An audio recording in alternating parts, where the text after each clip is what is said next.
It's kickoff time for the 1997 CFL season. In the next 5 months, 8 teams will bump and grind their way to the Grey Cup. The road leads to Edmonton, host of this year's game. Tonight, the Eskimos and Stampeders start yet another chapter in their storied rivalry.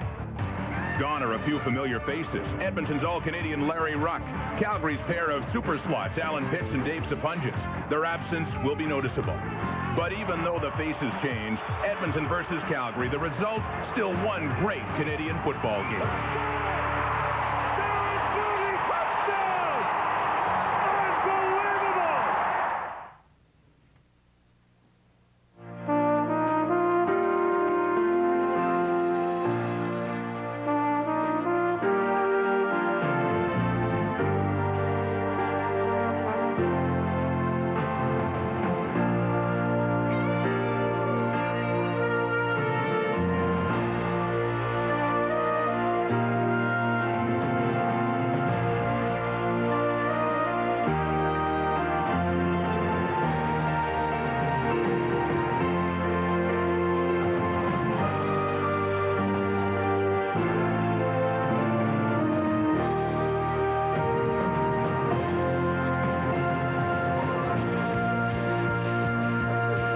From McMahon Stadium, it's the Edmonton Eskimos and the Calgary Stampeders, the Alberta rivalry on TSN.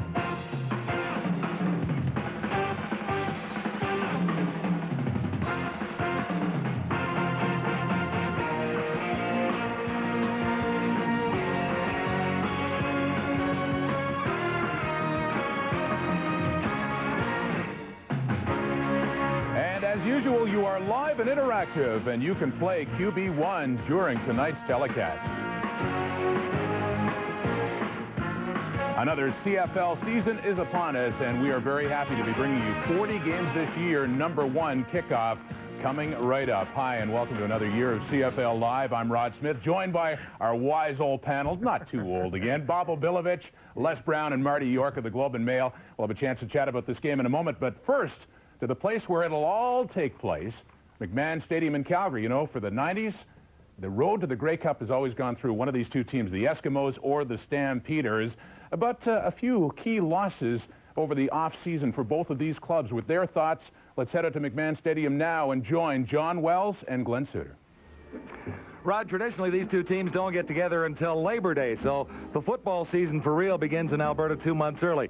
Teams will have very many familiar faces, but on offense for the Calgary Stampeders, a couple of very significant changes. That's right. Gone from the slot back position is Alan Pitts due to injury. He's gone for the whole year, and Dave Sapunjis on the other side has retired, but Wally Bono feels like he's found some pretty good replacements. I was talking with him on the sideline, and Gerald Wilcox walked by and he said to me, he looks pretty good in red, doesn't he? He's pretty happy with that replacement for Dave Sapunjis. On the other side, Joseph Rogers, the Eastern rookie nominee, is a pretty good replacement himself. He's a little bit more vertically challenged than Alan Pitts. He gives up about 8 inches. But what Wally Bono feels is that what he gives up in height, he'll make up in speed. This guy can fly. They are good receivers. They have to fit into the Calgary Stampeder system, and that may take a little bit of time. The Eskimos' changes are on defense, where 4 regulars from 1996 are no longer in town. That's right. Well, on the corner, Malcolm Frank has gone down to the States to do a coaching job. He'll be replaced by Reggie Pleasant. Darian Hagan is out, being replaced by Derek Beattie. But the one concern for Ron Lancaster is at the linebacker position, where Tommy Henry will replace Singor Mobley. Now, Henry is a defensive back. He only weighs about 183 pounds. And Ron Lancaster's a little concerned is whether or not he can take the pounding up there where the linebackers play. Well, they start the season early for these two football teams, against each other anyway. The Edmonton Eskimos have a lot riding on this one. They haven't lost their season opener in 19 years. The Stampeders have a pretty good record going in home season openers. They haven't lost since '88. Something's got to give tonight. It's going to be a great game. I think it is. Great way to start the season, Rod. All right, thank you, John and Glenn. Obi, no question, that's the story. The losses and the changes for Calgary's offense and for Edmonton's defense. Who was hit the hardest in the offseason? Well, I think when you look at the two teams, Calgary's defensive front's going to be the biggest concern for Wally Bono to see if they can put the same kind of heat on that that group did last year. I think he feels pretty good about the 2 receivers, but they still have to gel. And with Edmonton, they've lost some key guys in that secondary, and how well they gel is going to be important. But they've got that great front 6 that's going to help them to probably get together a little quicker. You think that Edmonton, though, was hit harder? I kind of feel like that defense of Edmonton's, it's going to be interesting to see if there's, because they were so good last year. But I don't want to take anything away from Calgary's defense. Last year, Edmonton, Toronto, and Calgary were the best defenses in the league. And you're picking Calgary to win this, though. Yep, I think Calgary will win at home. Which I have to totally disagree with him, because I believe that Edmonton's defense is still as strong as they were last year.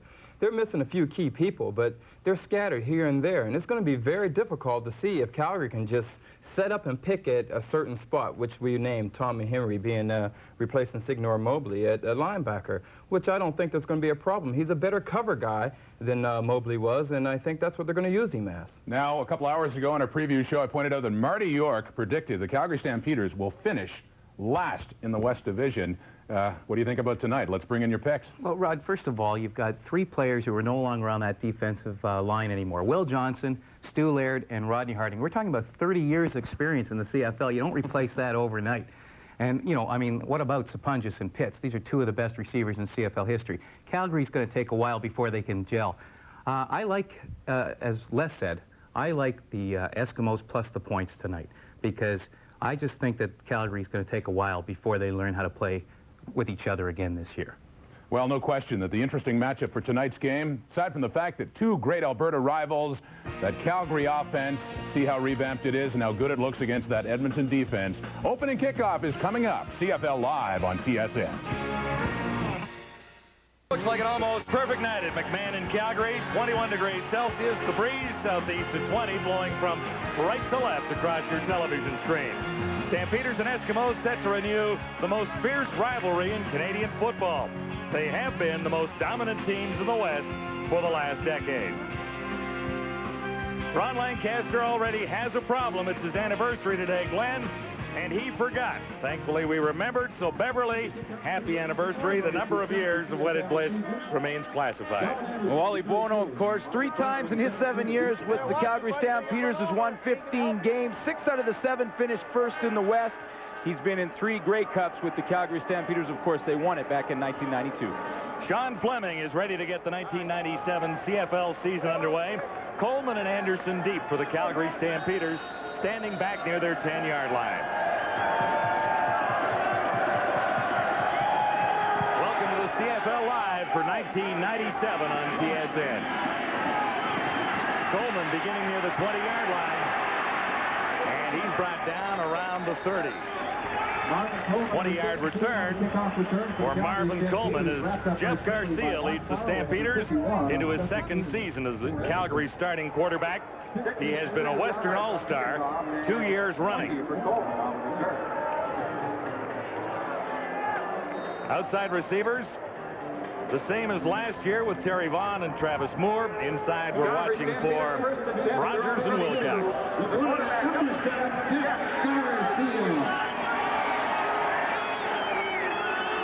Stampeders beginning with a 1st and 10 at the Calgary 32. Garcia pump fakes once, looks deep down the right side, and Vaughn couldn't catch up to it. Garcia has Travis Moore and Terry Vaughn outside, and inside, the players you were talking about a little earlier, Joseph Rogers and Gerald Wilcox. To run the football will be Kelvin Anderson. And up front, there's the Giants at right tackle, Fred Childress, 340 pounds. Now, that's what it says in the guide, but I talked to the coaches today. He's closer to 350. 350. On 2nd and 10, Garcia to his left has a target, and Wilcox has his first catch as a Calgary Stampeder. Gerald Wilcox up near the 45. Well, there you see the replacement for Dave Sapunjis being involved in the offense right off the bat for the Calgary Stampeders. Gerald Wilcox has got the great speed, breaks to the out pattern, gets his hand on the football early.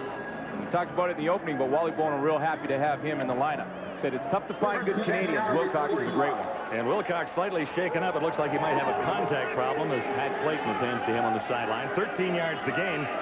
It is 1st and 10. Stampeders at the 45. Kelvin Anderson grabs a couple. Call it a 3-yard gain. Well, we talked about the changes for the Edmonton Eskimos on defense. On the corner, 35-year-old Reggie Pleasant will be out there. And there's the front seven. The only changes there, Tommy Henry, we talked about him. The DB moved to linebacker. Bruce Dixon in the middle. And there's that secondary. Reggie Pleasant on the corner, replacing Malcolm Frank. And Derek Beatty played a halfback. He replaces Darian Hagan. Gain of 3. This will be 2nd and 7. Stampeders at the 48-yard line. Garcia shotgun. Unloads in a hurry. Look to the far side.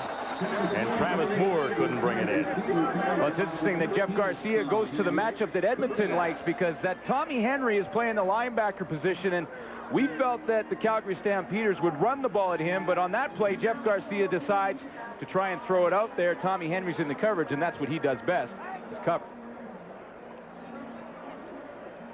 Tony Martino is in, a Western All-Star punter. Last year, he was pushed to hold on to his job at training camp in Calgary. But he's back with his partner, Mark McLaughlin, as the kicking duo in Calgary. And a familiar face ready to return for Edmonton. The Giz is back there along with Don Blair. Williams calls for it. Near the 17, away from 1. And out across the 20 to the 22-yard line. 4 yards on the return after a 45-yard punt. Danny McManus set to lead the Eskimos into McMahon.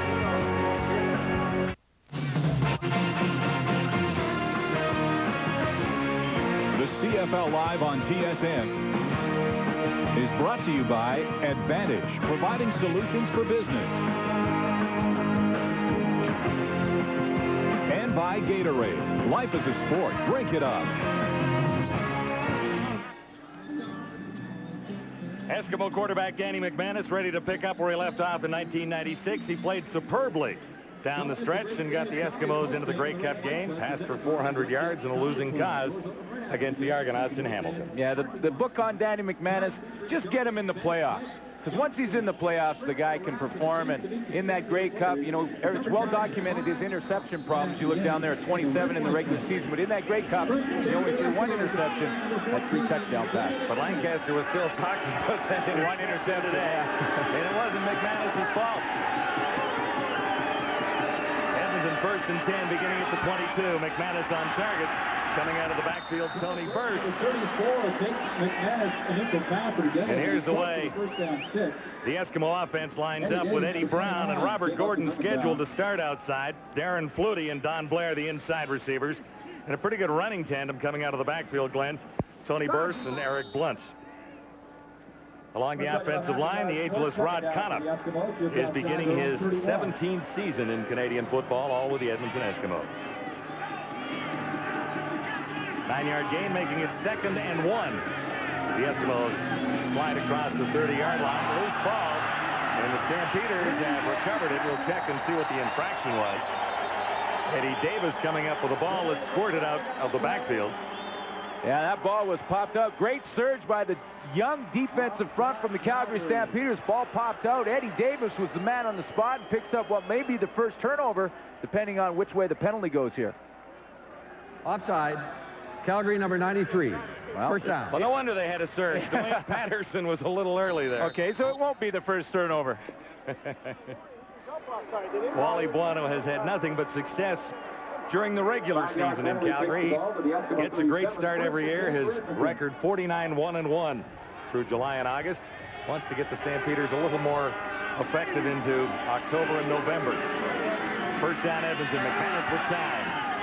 And his receiver misread the pattern. McManus pass intended for number 8. Well, you were just talking about Wally Buono and what he expects out of that defense, and there's some big shoes to fill up front for the defense in Calgary, because Rodney Harding, Stu Laird, and Will Johnson are all gone from that front 4. They're replaced by Dwayne Patterson, Jeff Traversy, and Ernie Brown up front. The secondary and linebacking core are the same that finished the 1996 season. Stampeders really looking for more from Marvin Pope this year. He had what was described as, at the very least, an off-season. Well, when you talk to Marvin Pope, he'll tell you that too. He's looking for more from himself. On second down, McManus behind the intended receiver. An interception possibility for Kenton Leonard.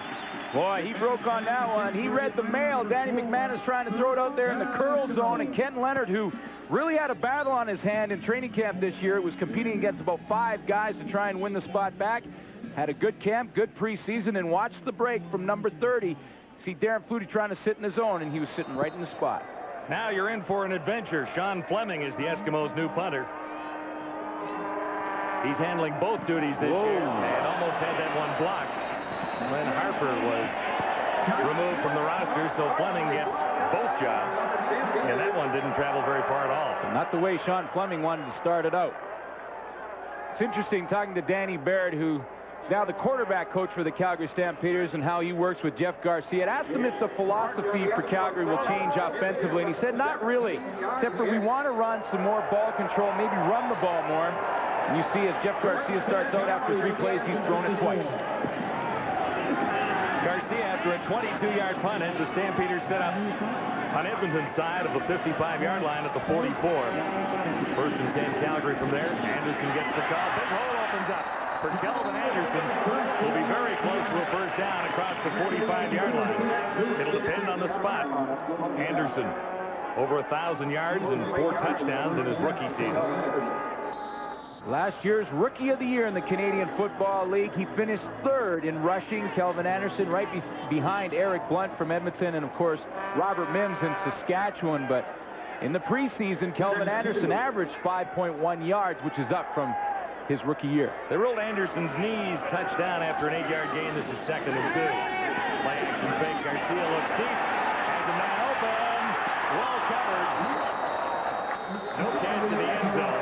As Bond, the intended receiver, Cavis had Reed. a moment there, and Cavis Reed was supplying excellent coverage. Boy, he was right in the hip pocket of Terry Vaughn as he went down the sideline, and looked like he had his step. But good closing speed from Cavis Reed, who will flop sides. Watch how he tracks him down, gets a beat on that football, and very nearly comes up with the interception. And Garcia feeling a little pressure early. Remember, that's a front 7 that sacked the quarterback 70 times in 1996. They know how to get after the quarterback. Benny Goods will be around the football an awful lot again this season. Martino, 2nd punt of the evening. Across his 50 to get this one away. Henry Williams waits at the 4, and it goes over his head. He might have lost it in the sun as that trickled through for a long single for the Calgary Stampeders. Did the Giz lose sight of it? Stampeders are on the board after a 67-yard single. We talked about this earlier, but this is an amazing story. The Eskimos have 19 consecutive opening wins to begin the CFL season. That's all the way back through the Hugh Campbell era. Wally Buono has had terrific success, too. He has won 7 in a row, and the coach prior to him won in 1988. Good crowd on hand. Some young Stampeder fans will enjoy this Calgary team in 1997. First and 10 at the 35. Eskimos 1st and 10 beginning at the 35 after the 67-yard single. 4 receivers to the near side, and McManus looks in this direction. On target, Flutie's first catch, and that'll be for a first down at the 45. Flutie picks up 11. Well, Darren Flutie, the master at finding the hole in the zone. Of course, last year was the All-Canadian at the slot back position, had almost 1,400 yards in receiving and 6 touchdowns. There's his numbers. Had a great playoff run and a good Grey Cup game for the Edmonton Eskimos. And a most memorable catch here at McMahon Stadium a couple of seasons ago to put Brother Doug out of the Grey Cup. Remember that when he was a BC Lion? In the snow, right down here in this far end zone. And Danny McManus threw it, I do believe. Yes, that's right. Here's McManus. Henry Williams. A little bit of an end-around play. Well, that's how you see Gizmo slide into the backfield there. He's listed as a 2nd string receiver. Well, you know what, this is what'll happen. Henry Williams goes in at the receiver position for 2 plays. One is that reverse where they can hand him the ball, and the other will be a hitch pass out to the outside. Just want to try and get it in his hands, and it's well documented what Gizmo Williams can do when he gets the football in his hands. Well short of the first down that time. Gain of 2, 2nd and 8. The Eskimos at the 48-yard line. 1-0 Stampeders on top. McManus shotgun unloads in a hurry. And he has Tony Burse. Big first down as the Eskimos are on a roll. Pretty good read by the fullback, Tony Burse, who kind of waggled out of the backfield and got to the outside. He realized that Alondra Johnson had not widened out to cover him, so he just calls hot to Danny McManus, and all that means is, hey, I'm open. You're going to see him flash open right there, right by Marvin Pope. Alondra Johnson did not slide over, and McManus and Tony Burst on the same page early in this season. 20-yard gain for Tony Burst, who averaged 4.5 yards running the ball in 96. Sliced the lane, drawn, and Eric Blunt, and that's well read by the Stampeders. I know Darryl Hall is the tweener and one of the best in the league. That in between defensive back and linebacker, weighs in at 205 pounds. Here he is right here. He's going to come up and make the play with the help of Alonda Johnson from the middle. You see him work to the outside. Stand up Tony Burst, a pretty good blocker, and make the tackle right there on Eric Blunt. Hall is almost the prototype of that nickel back. He's how you would draw it up if you could. Yep. Good speed. Created a loss of 3, and that play is whistled down.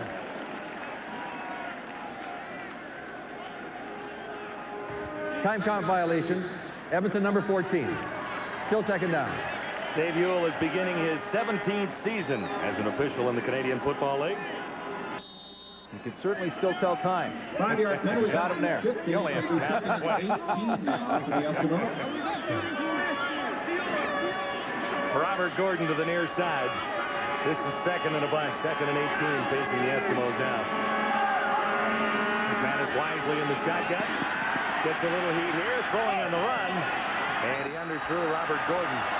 Covering is Al Jordan, 27. And the play was made by Marvin Pope right on the line of scrimmage. So he flashed in front of Danny McManus, immediately working on Chris Morris at the tackle position. And Marvin Pope made Danny McManus flush to the outside, and that's why that pass was incomplete. Expecting big things out of Big Daddy this year. He didn't have a good season. We talked about that earlier, but he's the first one that'll agree with you, and he's going to come up hard this year. John Fleming punted 5 times in preseason, and once tonight for 22 yards. Vaughn is back, along with Coleman. Fleming standing at his 45.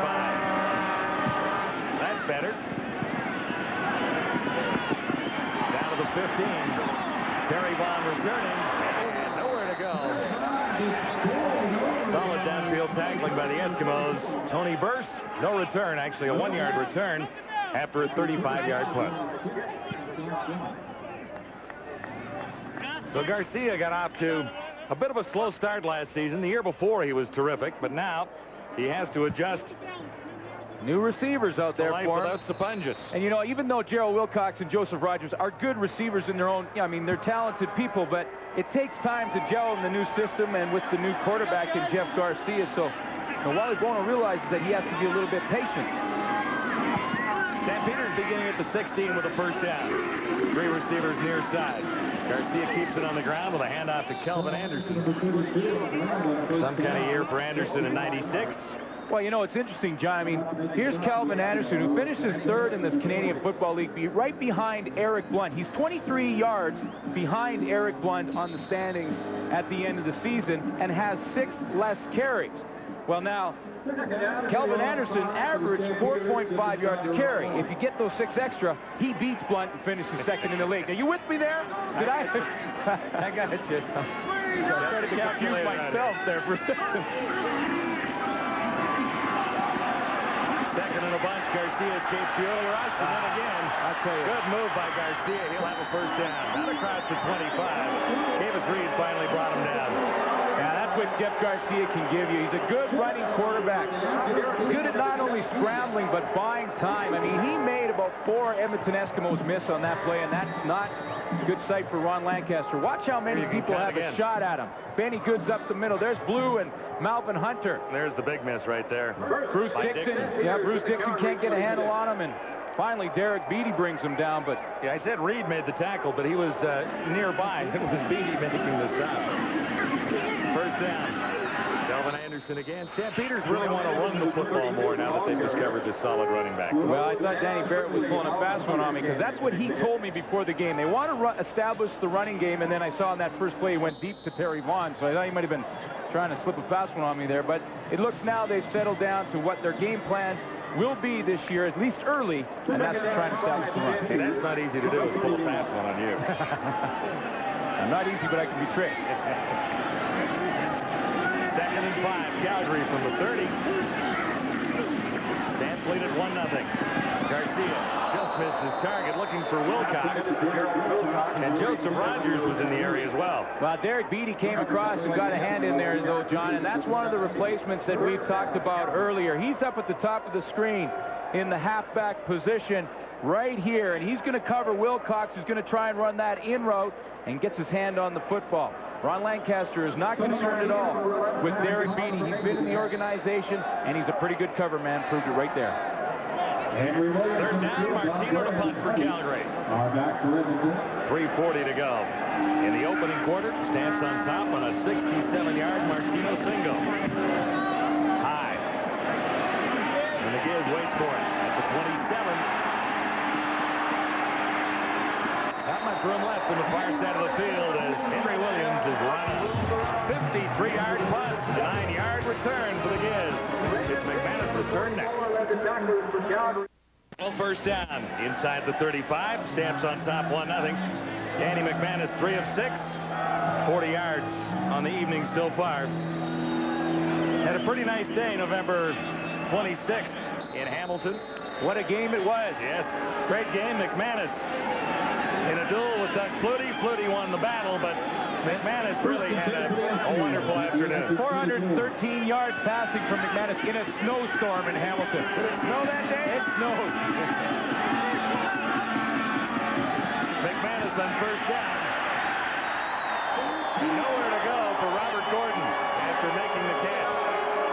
Eddie Davis read it great. He flew out there on the hitch pass to Robert Gordon and makes a good open field tackle. Yeah, it's really not easy to make that tackle in the open field. Robert Gordon just steps off the ball and gets a hitch pass. See right there, Al Jordan's dropped off, and he gets the support from the inside from halfback Eddie Davis. Good open field tackle. Loss of 2. Jordan, an All-Canadian in 96. Shotgun on 2nd and 12. McManus missed his target. And it's lucky Ken Leonard wasn't a little closer to the ball as McManus looked for Eric Blunt. Well, I tell you, Eric Blunt right now is probably walking off thinking, you know what? I'm happy that one flew over my head because Ken Leonard had the bullseye on Eric Blunt's chest and was breaking hard on that football. And I think if that ball was on target, there could have been quite a collision right there about the 30-yard line. 2 and out for the Eskimos. John Fleming kicking to Terry Vaughn, number 2, and Marvin Fleming back near his 10-yard line, or 15-yard line, I should say. Vaughn and Coleman deep. Ball is blocked. Loose ball heading for the end zone. Stampeders have a chance. Down to the 2-yard line, recovered by Calgary. Raymond Biggs makes the big play for the Stampeders. I believe John Farrell Declare came through there, and you know, with Sean Fleming just getting used to trying to punt, it takes a little bit longer than most punters were. Farrell Declare came through pretty clean, makes a nice block. The most exciting play in Canadian football, the block punt.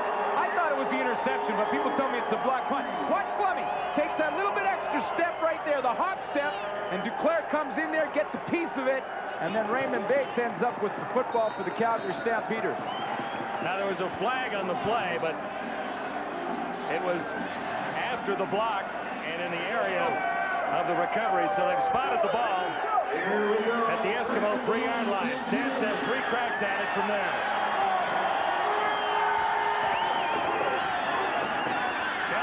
First touchdown of 97.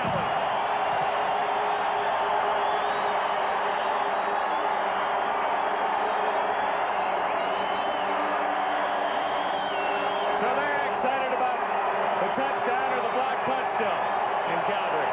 Well, the big block punt sets up the sudden change, and I get the feeling that number 32 is not going to go through a sophomore jinx because, boy, he takes this football and is airborne right there. He jumped about 5 yards, little Michael Jordan there to get into the end zone.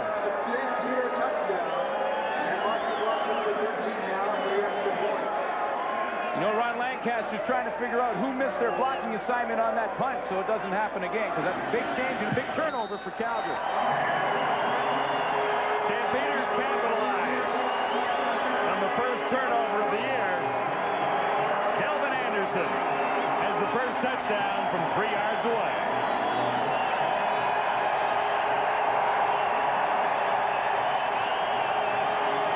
One more look at a super play by Farrell Duclair getting through on Sean Fleming.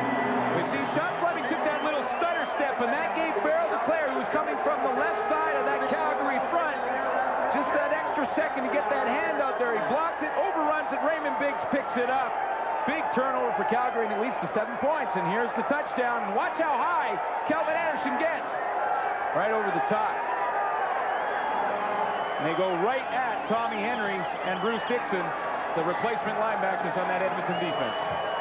Kelvin Anderson with 4 touchdowns and over 1,000 yards rushing last season. It is the first of 97.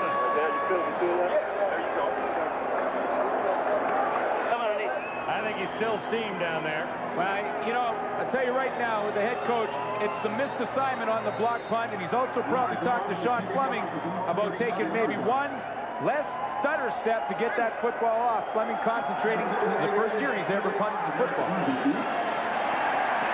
Henry Williams bobbles the kickoff. He's out to the 20-yard line. Hit hard there.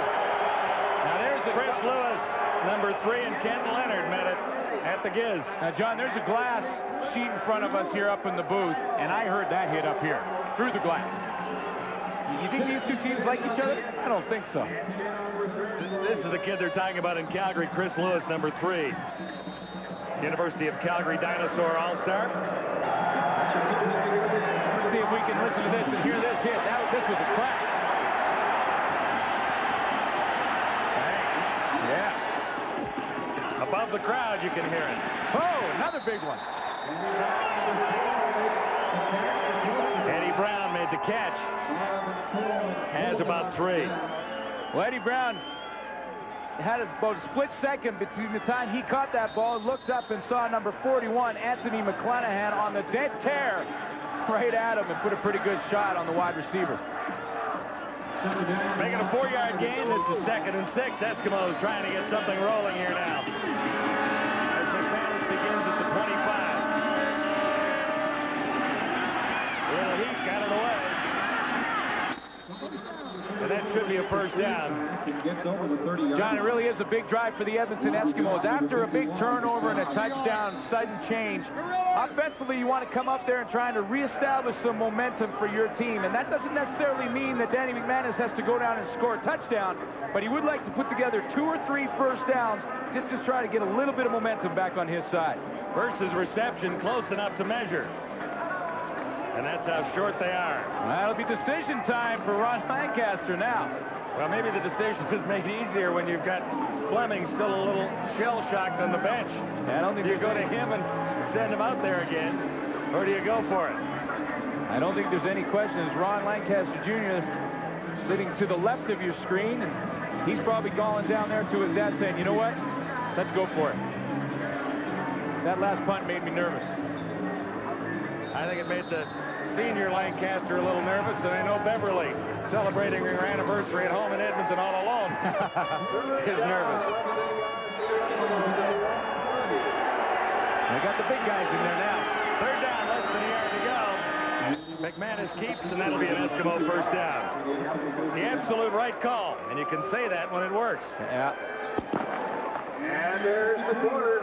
That's the end of quarter number 1. Lancaster paces the sidelines, trailing Wally Buono and the Calgary Stampeders 8-0. Second quarter in a moment. McManus will have his hands on the ball.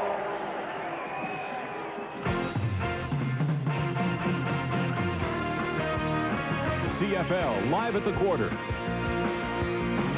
is brought to you by Midas for new, longer-lasting carbon metallic brake pads.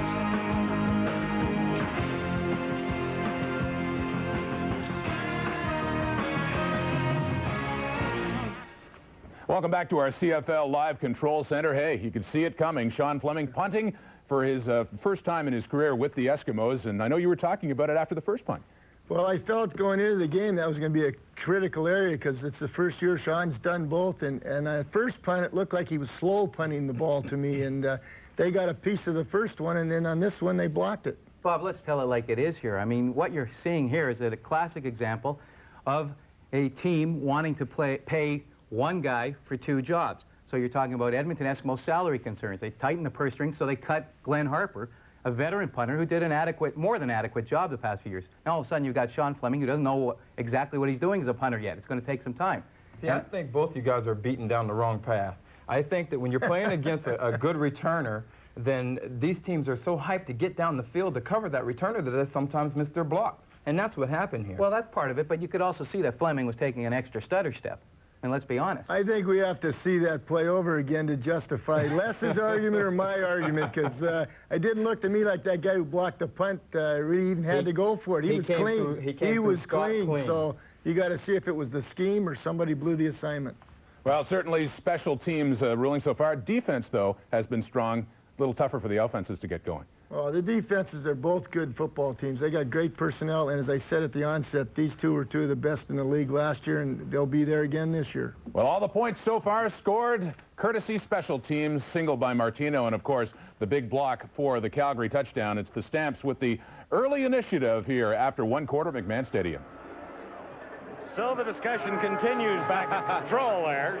Stutter step or missed assignment? Are you sticking with stutter step? Well, there definitely was the stutter step in there, but I think it might have been a combination of both because Farrell DeClaire came in there pretty clean. Oh, you're off the hook again. That's about as political as I can be there. Edmonton 1st and 10. McManus buys a little time. Not noted as a runner. He takes off, and he's grabbed from behind. Might be a face mask. I think it'd be unnecessary roughness. When the quarterback hook slides feet first, you got to stay off him. And Anthony McClanahan and Alondra Johnson came in there and put pretty good hits on him. So Wally Bono's probably going to see his team. Roughness. Calgary 51. There it is. First down.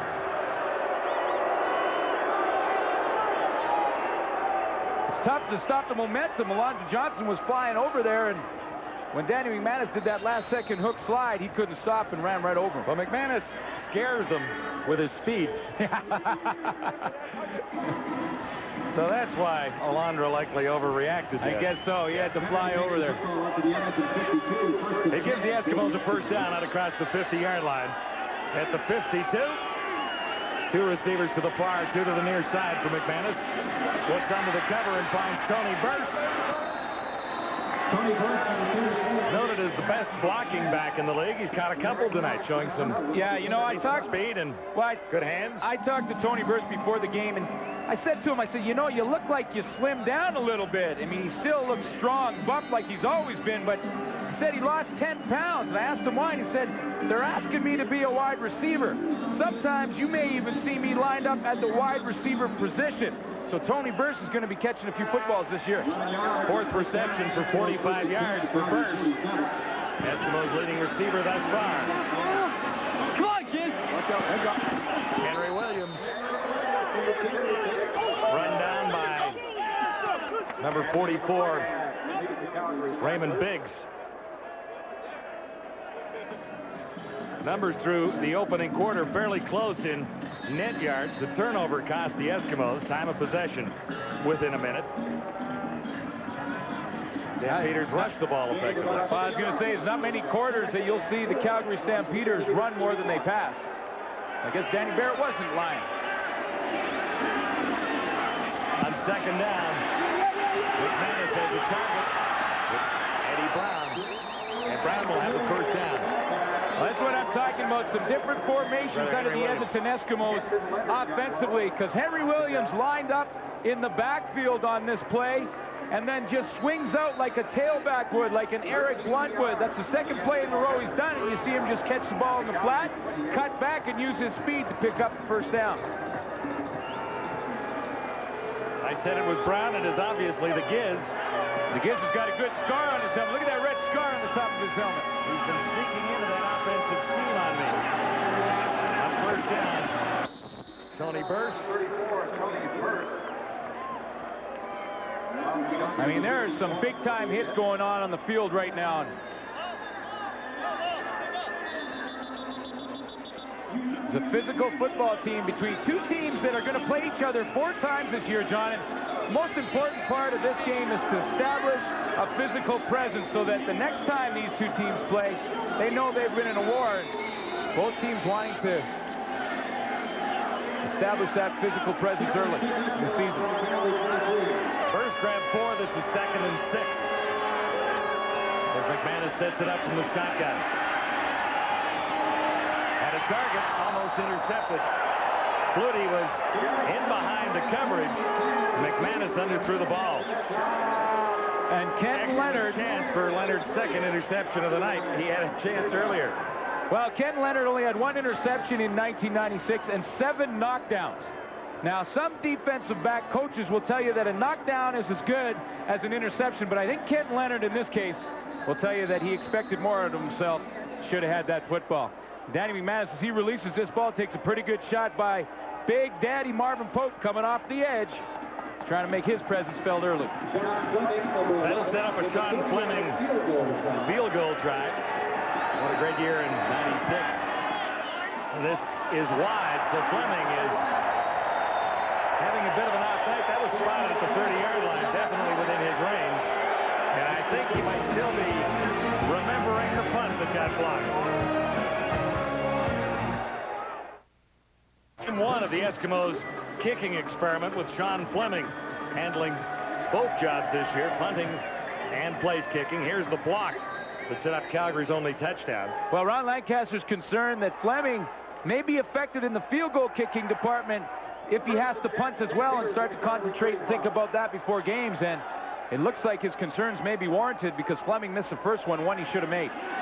From 30 yards out, so the Stampeders give up 1, and Garcia has his hands on the ball on first down. This time it's picked up by Tommy Henry. So Henry wins 1 battle down there. How's he doing in the physical side of things? Well, it's interesting that the Calgary Stampeders aren't running the football at Tommy Henry, but they're trying to pass it on him. Tommy Henry is a defensive back playing linebacker. Garcia rolls out. Wilcox is dragging across the middle, and Henry, who's played both corner and halfback in his CFL career, slips underneath it and comes up with the big interception. Made a nice play on it. Certainly did. Cut underneath that one nicely and picked off the ball. I mean, he's used to doing that. What he's not used to doing is coming up on the run. Eskimos at the Calgary 42. That evens the turnovers at 1 each. Eskimos set up at the Stampeder 42. McManus with time. Tried to dump it over the middle. Tony Burse was the target. You know, when you're playing defense, John, that's the ball you want the offense to throw. It's called 2 yards and a headache. Eric Blunt catches that ball, and Darryl Hall and Elijah Johnson give him 1 bad headache. 2nd and 10 Edmonton. 10:57 to go till halftime. Eskimos trailing 8-1. 2nd and 10 Eskimos.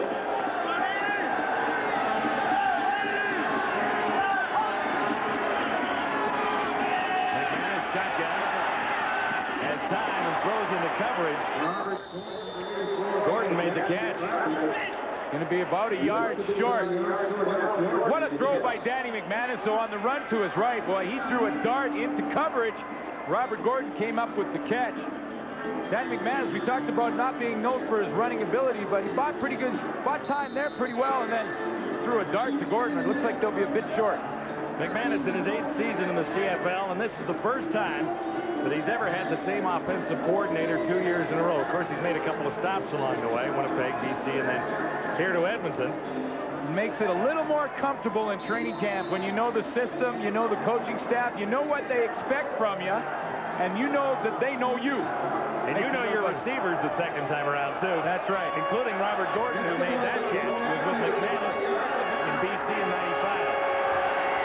So 3rd and 1, second gamble of the night for the Eskimos. This time McManus hands it off. And be close. Say they have a first down. It's going to be close. We'll wait for the measurement, I think.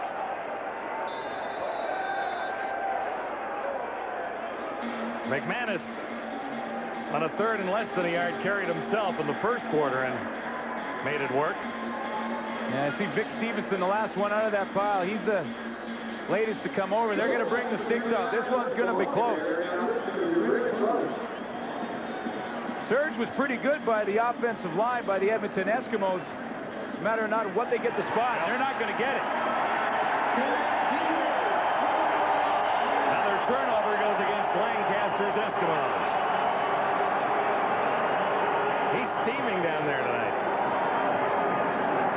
Well, down here in the short yardage situation depends on who gets the lowest, and that young defensive line, the Calgary Stampeders obviously did. They get down underneath the pads. You get a great look at it right here. You see them down low underneath the pads. And they hold the Edmonton Eskimos about a half a yard short. John Fleming still thinking in the sidelines. Eskimo offensive line gets a rest. Stampeders take over, and here's Kelvin Anderson as a first down all by himself. Nice run by Kelvin Anderson. And let's bring in Ken Chilbeck.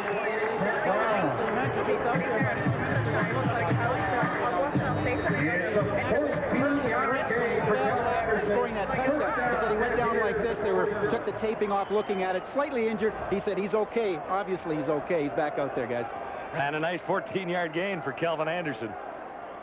Just strap an aspirate to it and get back on the field. Anderson again tried to cut back in, and Benny Goods was waiting. Well, that last run by Kelvin Anderson for the first down was exactly what expects the Calgary Stampeders to do, because he ran right at Tommy Henry, who had to make the tackle about 13 yards down the field. And that's what it's going to give you, because Tommy Henry, of course, being that defensive back, only weighing in at 180 pounds, and that time he was on roller skates. Travis Moore and Terry Vaughn.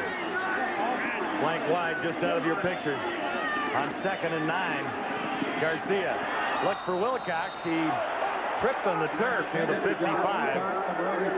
Trying to react to a pass that might have been a little underthrown.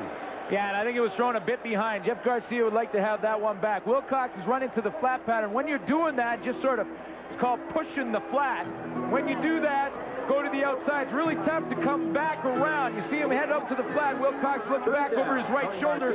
The ball's thrown over his left, and it's pretty tough for him to come back. Martino has pretty nice average tonight. Henry Williams and Don Blair deep for the Eskimos, back near the 15. Martino under it. Williams waits. Lost the ball, and it looks like the Eskimos might have recovered. It rolled ahead, and it'll be a 13-yard return after a 43-yard punt.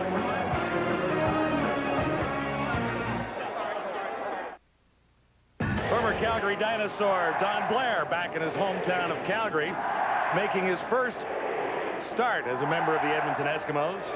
And some outstanding years as a Calgary Dinosaur. Of course, he was the Heck Creighton winner, the outstanding player in college football, and MVP in the championship for Calgary, and comes in as the starter. And a lot of guys were talking about him as having a better attitude. And I talked to Ron Lang, because he said it wasn't really that he had an attitude change.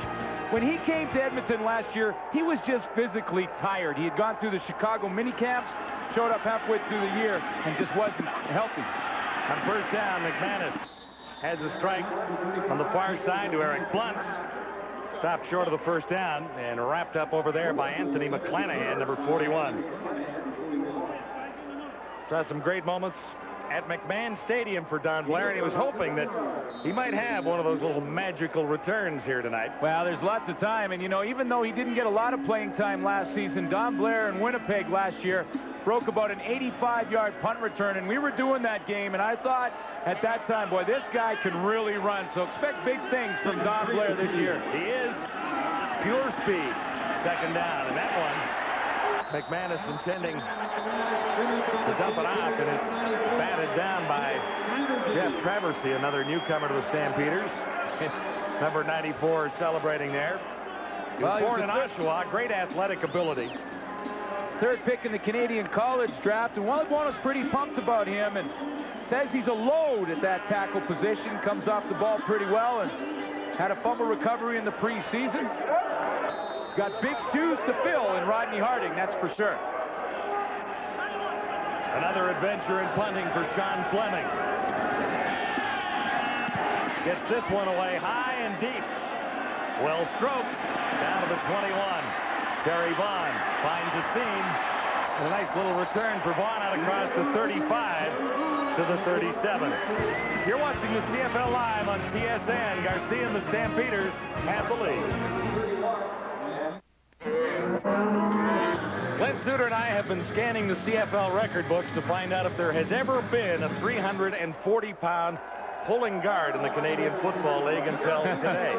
6'7", the big chill. And you know what I found interesting is talking to Willie Pless from the Edmonton defense. And first thing he did was ask me for a depth chart and wanted to know where Fred Childress was lining up. He said he's one of the best in the league in the offensive line. And if he's at guard, that means that we're going to be running into each other quite often. When he's that big, you don't want to run into him too many times. Usually the bigger guys are playing tackle, but they've got him playing guard because he has great speed. Calvin Anderson on first down has a couple, and that's the man that he'll be pulling out in front of. Well, guess 68 Fred Childress. And guess where Calvin Anderson ran? Right behind Childress and Jamie Crysdale at the center position. You know when they want to run the ball, they're going to run behind a guy who weighs 330 pounds in the program and about 350 in reality. Gain is 3, 2nd and 7.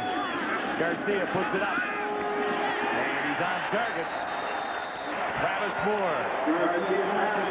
Second completion for Garcia in 8 attempts. And that goes for 9 yards. Well, we know that he'll be able to run block in Freddie Childress, but how does he pass block? Well, here he is. Passing play, pretty good feet. And that's a pretty good guy right there, and Benny Goods, that he just sort of pancakes to the ground. That's mean when he sits on him, though. Anderson. Wow. First down for a couple. Big play by Bruce Dixon. You know, this is one thing that Ron Lancaster said. He's not too concerned about the replacement.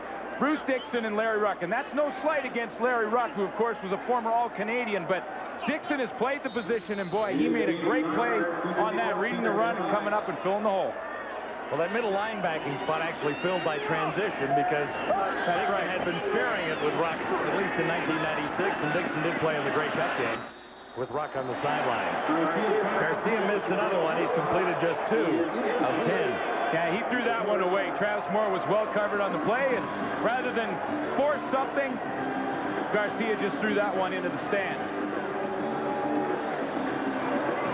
Lots of talk about Garcia not being as successful last year as he was in relief of Flutie the year before when he came in and won 8 of 9. You know what, though, really, John? his numbers are not that bad. 18 touchdowns, 58% passing, over 4,000 yards. Yeah, I mean, and he won 13 games. I think that's all expectation. I mean, he started so hot for Calgary when he replaced Flutie that year that people just thought he would do that all the time. And sort of leveled off yet last year. Martino gets a big kick away, and there's no return for the gives Henry Williams on the far side. 37-yard punts, and here's the clutch go-to guy for the Edmonton Eskimos, an All-Canadian in 1996, Darren Flutie. Yeah, I just think back to last year and the rematch of the Labor Day Classic between these two teams, and Darren Flutie in the dying seconds of the game tells Cody Ledbetter, the backup quarterback for Edmonton, we're 40 yards out of the end zone. I'm going to be standing right beside the goalpost at the end of this play. You throw it to me, we win the ball game. That's exactly how it unfolded. Flutie, the hero again. We talked about his great catch in the snow to put the BC Lions into the Grey Cup a few years prior to that right here at McMahon. Nowhere to run. Big Daddy was there, Marvin Pope, number 91. The loss is 2 yards. Big Daddy did a nice job of sliding his feet underneath on the pass move here. He reads the play. Here he is right here, and he's just going to slide underneath and make the play on Eric Blunt. Reads it, pulling guard, stands him up, and bam, right in the hole. Takes him down. That's how you play defense from the defensive end position. 2nd and 12. Thanks to Marvin Pope. And it looks like it could be another time count violation. The play whistled down. Second time McManus has been nailed. Time count violation. Edmonton 14. And you know, still second down. You know, Ron Lancaster hates these kind of penalties. They're discipline penalties. They're penalties that are unnecessary, and they put your team in a hole, and those things drive him nuts, as you can tell. He's had a lot to be nutty about tonight, though.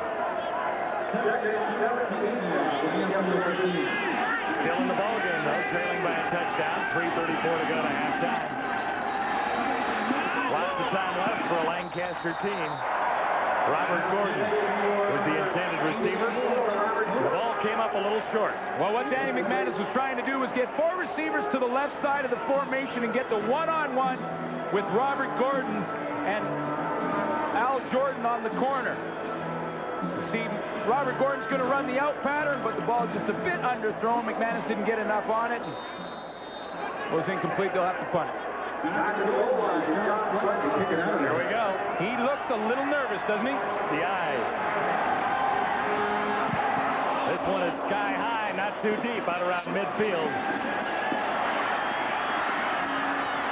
Vaughn returning for Calgary. He's still standing as he picked his way through for about a 12-yard, make it a 13-yard return after a 43-yard punt. John, that was a 90-yard punt. 30 out, 30 up, 30 back down. Yeah, if it was in November, it would have come down with snow on it, I'm sure. But Terry Vaughn knows what to do with the football when he gets his hands on it as a return man.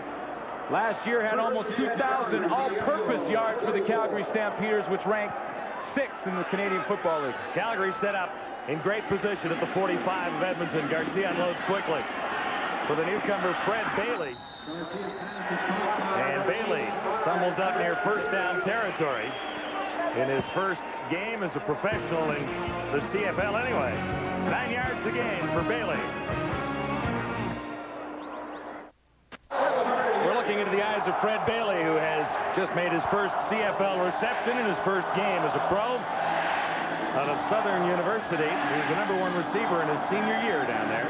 5'8", 185 pounds, and Wally Buono loves him because he's a true speedster. Runs about a 4.3 in the 40, although I've never met a receiver that was over 4.4 when you talk to him.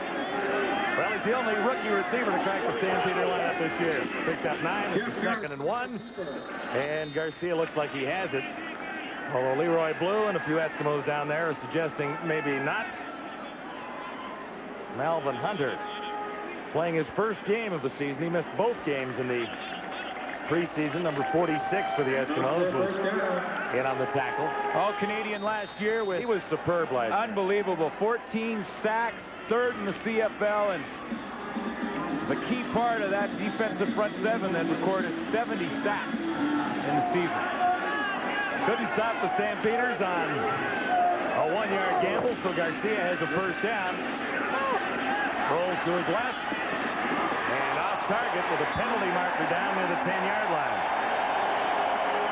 Wilcox has been banged up a couple of times tonight. Nothing serious. A little turf burn maybe there. Well, what Calgary did is went to 3 receivers to the left side of the field, and how the Edmonton Eskimos decided to cover it was asking Tommy Henry. Forward pass interference.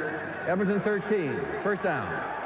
They wanted Tommy Henry to slide out there and take the number 3 receiver, which in that case was Gerald Wilcox. He ran the corner route, got a little bit in behind Henry, so he grabbed the jersey and gets the PI call. Biggest gain for Wally Buono's Stampeders all night long. And it sends Calgary up at the Eskimo 11-yard line. 1st and 10 from there. Garcia with time to spot someone in the end zone, and he has Terry Vaughn. 2 touchdowns for the Stampeders. The Eskimos have yet to respond. An 11-yard strike from Garcia to Vaughn.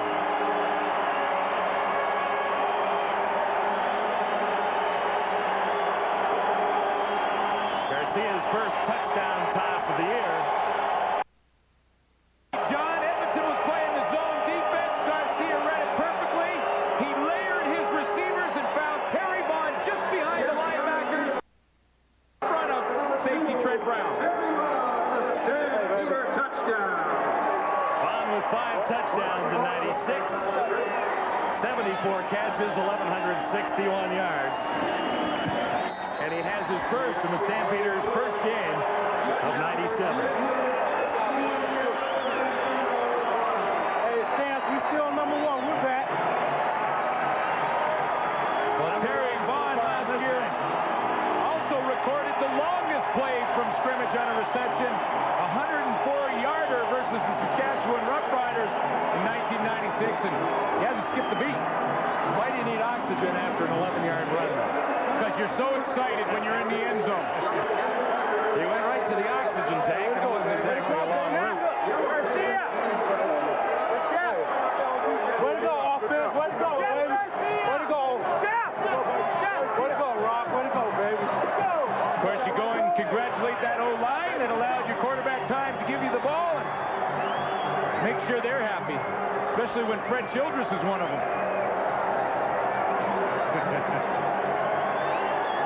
When you take the offensive line out for dinner in Calgary, it's going to be a big That's a big bill.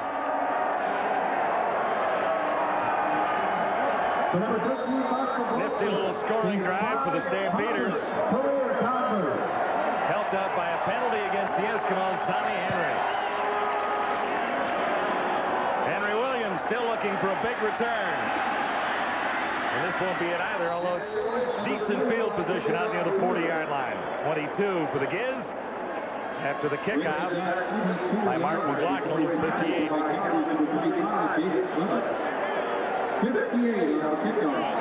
Took only 4 plays to cover 44 yards. Garcia topped it off with an 11-yard strike to that guy, Terry Vaughn. Of course, it was aided by the penalty. Gerald Wilcox ran the corner, and Tommy Henry grabbed his shirt. Calgary on top, 15-1. 2:01 to go. In the opening half. McManus feeling a little heat, escapes, and has a strike out near the 46-yard line. Eric Flutie. Look at Danny McManus. He goes back to the huddle. Nothing phases him. His team just gave up a touchdown. He's down by 14 points. He looks exactly the same way as he does when he starts or finishes the football game. Just rolls off his back, doesn't it? He is one of the nice guys. Always a smile. Certainly is. On second down, and it's dropped.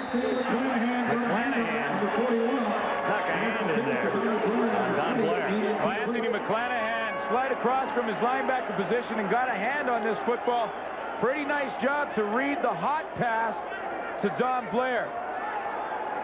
Anthony McClanahan is playing right by the numbers right here on your screen. Now he's going to read the hot pattern here and just slide up and get his hand on it. Pretty good read. Anthony McClanahan came to training camp more focused this year, less worried about the show and more worried about his assignment, and he looks like he's doing well early in the season. That brings Sean Fleming out again, if you missed it. One was blocked earlier that led directly to a Calgary touchdown.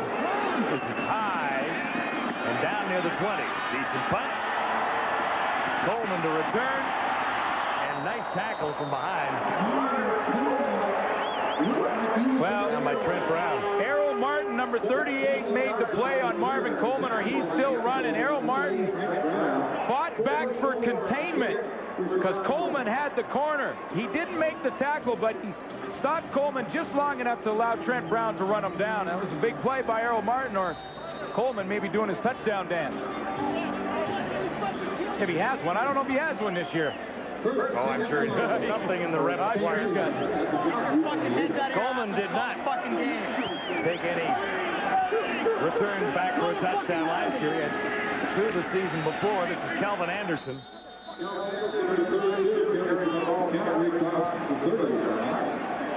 Well, Calgary's been having some success on first down running the football. You know, really, when you put the ball in Kelvin Anderson's hands on first down, you want to get 4, 5, maybe 6 yards. It puts your offense in a second and short situation and really opens up the playbook for what you can do on second down. Anderson picked up 4, making this 2nd and 6. Ball just out across the Stampeder 30-yard line. 1:05 to go in the opening half. Garcia unloads with a little pressure coming. Joseph Rogers scrapping for a first down. We'll see what they spot it. Statistician Dave Moyer just tells me that that's his first catch, and that's what I was thinking. First catch is a Calgary Stampeder, and he gets his feet wet with the red uniform on. Joseph Rogers, number 80, was runner-up to his new teammate, Kelvin Anderson, as Rookie of the Year. What a race that was for Rookie of the Year, John. I think that was close in the balloting for those Chrysler Awards. I really do think that, especially that category, was so close. I mean, what a year that Joseph Rogers had in a team that really struggled in Ottawa. And come in as a rookie, you're 5'8", 165 pounds, and come up with an amazing 1,253 yards. Pretty good job.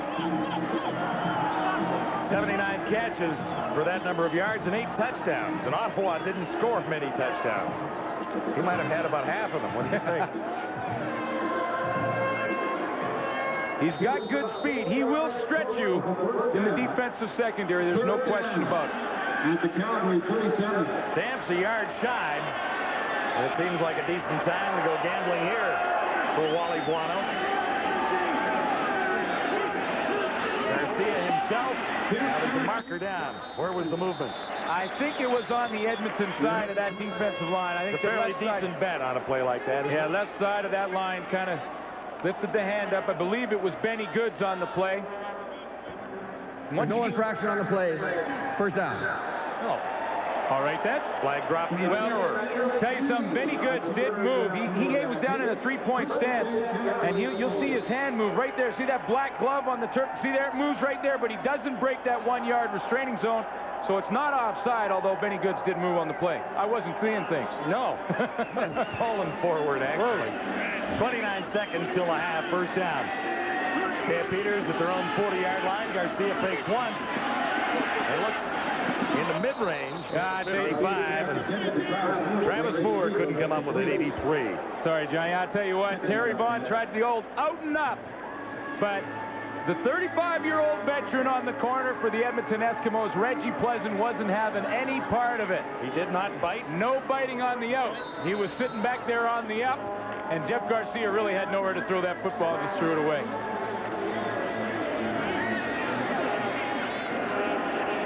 Into the final 19 seconds now. The first half dominated by the Stampeders, who lead the Eskimos at 15-1. Anderson away from one. Great speed, and he can't get across the 55 as he's wrapped up by Chris Hardy. Was that Reggie Pleasant? Well, this is a play you don't often see on second down, unless you're second and 10, unless you're playing against an Edmonton defense that has some question marks at linebacker, because this is 10 yards to go. You pitch it 5 yards deep. You need 15 to get there. And you saw the newcomer, Bruce Dixon and Tommy Henry, nowhere to be seen to help out in that tackle. It was, in fact, Reggie Pleasant making the tackle with 12 seconds to go. Yeah, Reggie Pleasant's over there saying, listen, I'll cover him in the out and up, but don't ask me to come up and tackle running backs too often. I'm 35 years old. What a career he has had, though. 47 career interceptions. Played a bunch in Toronto. Was it 8 years in Toronto? Smart veteran, and it doesn't appear that he's lost a step. Wally Buono beginning his 8th season and beginning a year without John Hufnagel as his offensive coordinator. But talking to Wally yesterday, he was missing John a little bit and giving him an awful lot of credit for his success. John Hufnagel and Roy Shivers, according to Wally, really did a wonderful job in helping his transition into head coaching spot in the Canadian Football League. He certainly did. He was talking about not only as helping out in, of course, Roy Shivers recruiting players and Hufnagel in the offensive coordination, but also his friends. Just guys, you know, after a game you can go and talk to and sort things out with, so he gave them a lot of credit. Got another pretty good friend as his offensive coordinator this year. Tony Marciano moves up. And also handling the offense, as we talked about earlier, is the quarterbacks and receivers coach, Danny Barrett. Yeah, and look at this stat, John. I mean, down there at the bottom, receiving. The leading receiver in the game is Tony Burse. It's a little unusual. That's all of those big names out there in the receiving corps of both teams. Well, Garcia has the lead as he heads to the Stampeder dressing room. His numbers were not terrific until that last drive, but he has the Stampeders on top of the Eskimos by a couple of touchdowns at McMahon Stadium. Lancaster had a frustrating first half. He's still thinking about the blocked punt that Sean Fleming gave up, and it cost him a touchdown.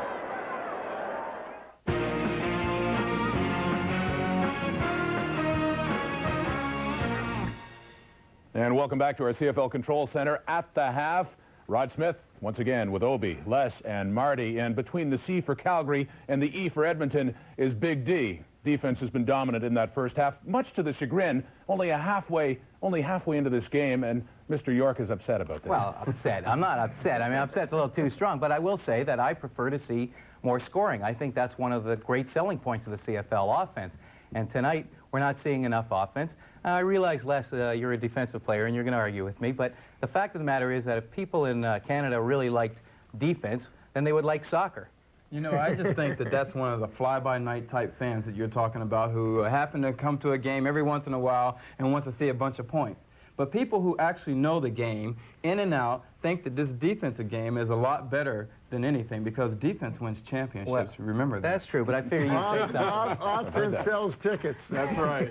That's right. People want to see offense. I agree with Les, though. Going into this game, we knew that these two defenses had outstanding personnel, and the big difference in the game has been the big play on special teams by Calgary. And in that last drive by Calgary, they didn't do much offensive. In that last drive when they scored their only touchdown on offense, they moved the ball with the 5-receiver set when they brought Fred Bailey in for Dwayne Ford. So maybe you'll see more of that in the second half. And they had help from the referee on the interference call to get well, sometimes you need that 13th. Hey, listen, let's also say this. Part of the problem is the fact that you've got two quarterbacks who are picking up exactly where they left off last season. Neither one looked especially sharp in this first half, and Garcia in particular is struggling with a confidence problem. The Calgary players say that last season he was always worried about the fact that Danny Barrett was ready to take over for him. This year, Danny Barrett's on the sidelines as an assistant coach, and Garcia is quite worried about this kid, Dave Dickinson. Wally Bono's already said that he will not hesitate to put Dickinson in at any time. Yeah, no, sorry, go ahead, Obi. I was just going to say, I think that's a great situation for the coach if he's got enough confidence in his second quarterback.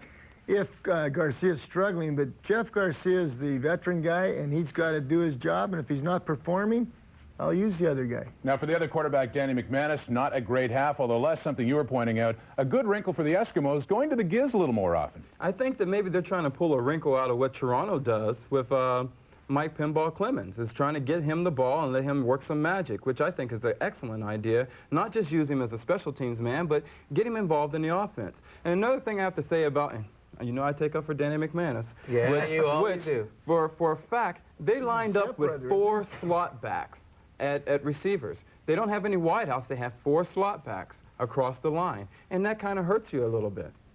Well, certainly Calgary's defense has been looking pretty strong so far, and special teams as well. It is the Stampeders on top after one half at McMahon Stadium, first game of the season, and the Stamps leading their arch rivals from Edmonton 15-1. We'll have more after this. CFL Legends, brought to you by Advantage, providing solutions for business. He scored more TDs than any receiver in CFL history. More on Brian Kelly in a moment.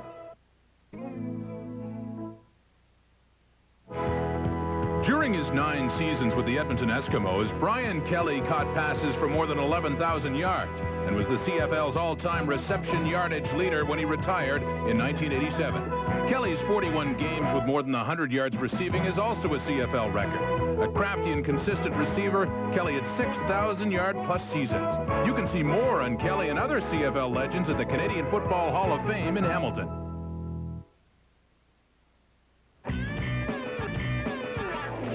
A reminder, you are live and interactive here at TSN. Here's your QB1 update at the half.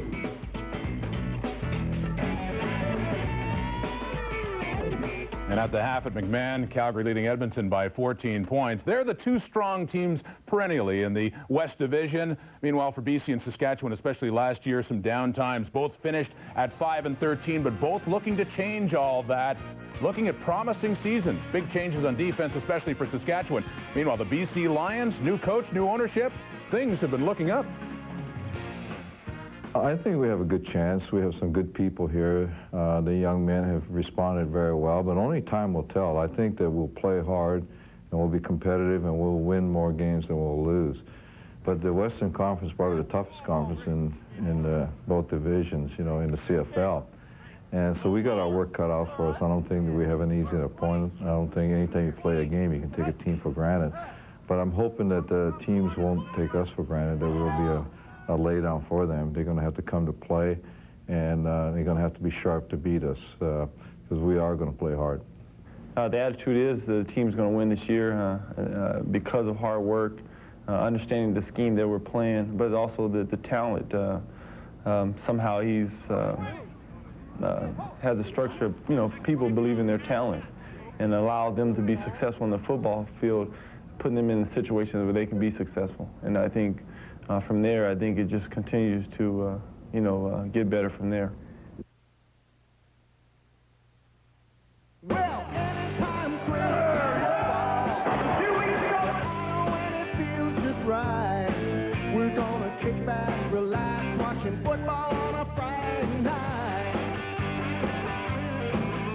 You can count on it every Friday night in the CFL regular season. Friday night football, and it starts off at Sky Dome, the defending Grey Cup champions, the Argonauts, against the Winnipeg Blue Bombers here on TSN. Interesting, though, with the Saskatchewan Roughriders and the BC Lions, Les Brown, how they should start. Both finishing at 5-13 last year. Which one do you think has made the most progress in the offseason? Which one do you think will be better? Well, I think for sure the Saskatchewan has probably made the best acquisitions during the offseason, which they did all on defense. They made their defense stronger than what they were last year, and they already had a strong defense.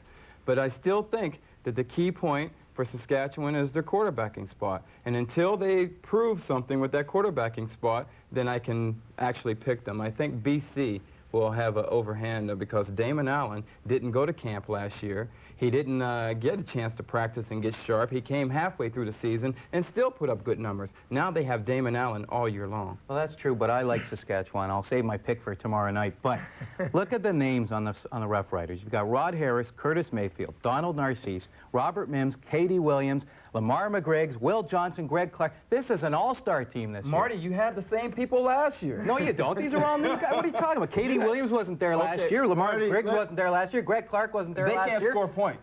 And they will score points. This is the key. The key question is Kevin Mason, the quarterback. I say this kid is good enough to do the job. We're not talking about Warren Jones last year. Okay. We're talking about a kid out of Syracuse who can run and throw. I want to make one point about this whole scenario. Both teams are much improved. They'll both be better than their records were last year. And as Adam mentioned, Coach Rita, they're going to have a dogfight in that conference.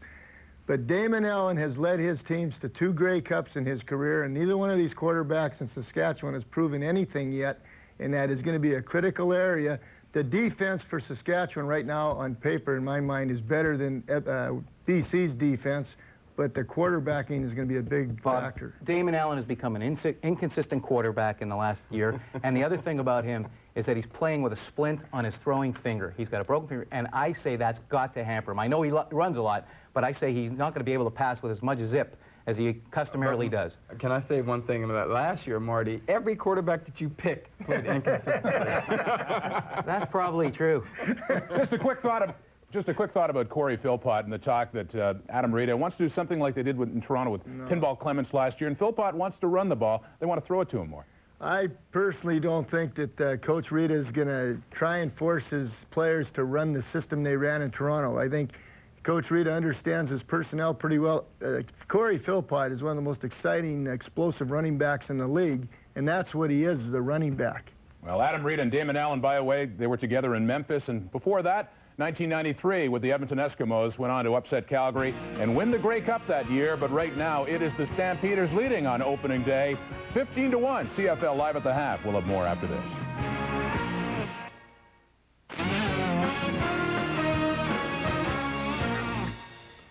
Welcome back to CFL Live at the Half with the Calgary Stampeders. They help with some good D and special teams, leading Edmonton by 14 points. With their thoughts, let's head back out to McMahon. John Wells and Glenn Sitter. All right, Rod, as we looked at the opening half here at McMahon, we thought a couple of mistakes cost the Edmonton Eskimos about 11 points when you looked at the way things shook out. Of course, the Sean Fleming block punt set up that first Calgary touchdown. Yeah, that was the first mistake. Sean Fleming took a little too long to punt the ball, the big block, and that turned into 7 points for the Calgary Stampeders. And then the controversial pass interference call on Tommy Henry on Gerald Wilcox. Yeah, that was pretty close, and that kept the Stampeder drive going.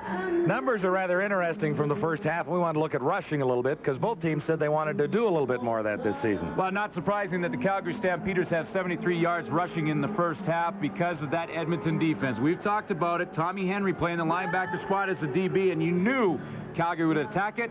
It appears that they've done just that. Garcia really wasn't off to a great start. At one point in the first half, he was good on only 2 of 9. Well, in Calgary, they're getting ready for the Stampede. It opens a week from Friday. That's part of the celebration here at McMahon Stadium this evening as we send you back to TSN and a sports update with Michael Landsberg.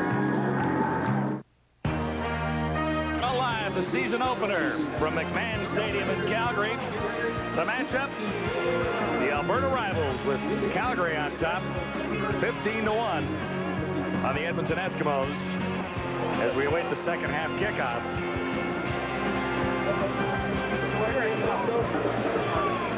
A little extra stretching going on to start the second half. Is that the newcomer Fred Bailey there getting that hamstring stretch? Getting stretched out by Chris Fleming. We had dinner with his dad tonight prior to the game.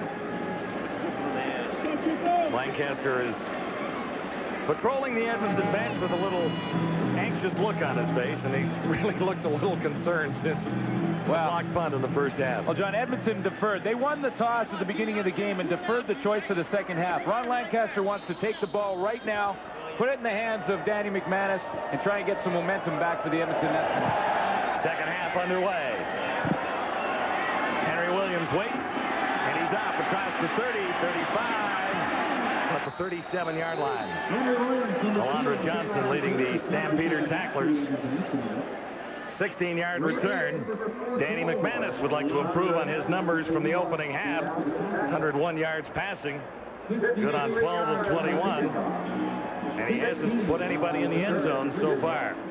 Not real bad numbers for a first half of football, but Danny McManus would like to sustain drives a little bit longer. He's got a couple of first downs, but never really got anything going on a long-term basis. And like I don't think he got 3 in a row, did he? Yeah, like you said, he needs to put some points on the board. From the 37, first down Edmonton. 4 receivers near side. Tony Burse gets the call straight ahead. Well, that's 2 good football players going head-to-head right there. Tony Burse with a full head of steam. Now, he weighs 240 pounds. And Alondra Johnson, one of the best linebackers in the Canadian Football League at 230, they hit right in the hole. Burse won part of the battle. He got 6 yards out of it.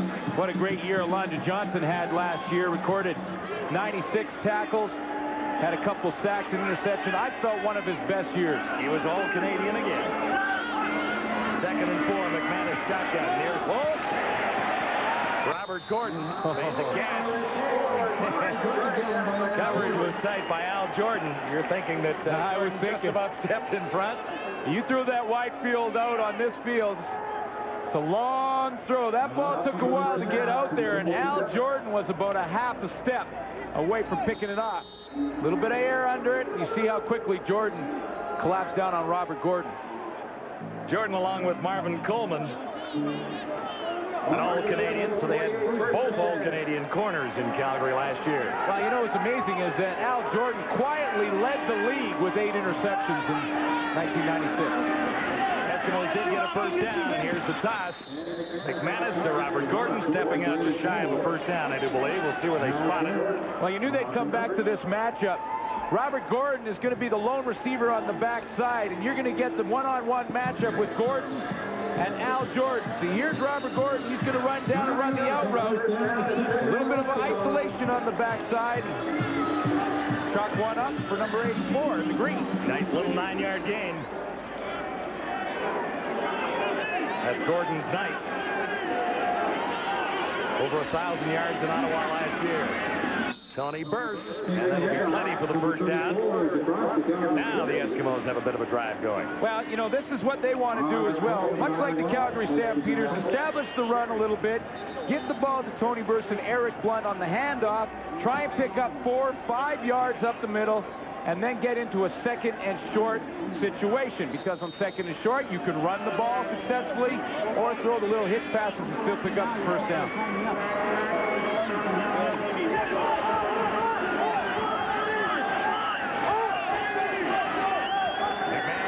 With a first down at the 50. Look to the near side, now looks to the far side of the field. Wide open is Eddie Brown. He's the Eskimos' big play guy. And couldn't quite escape Coleman down there. But he does pick up 29 yards. Biggest offensive gain of the Eskimos evening.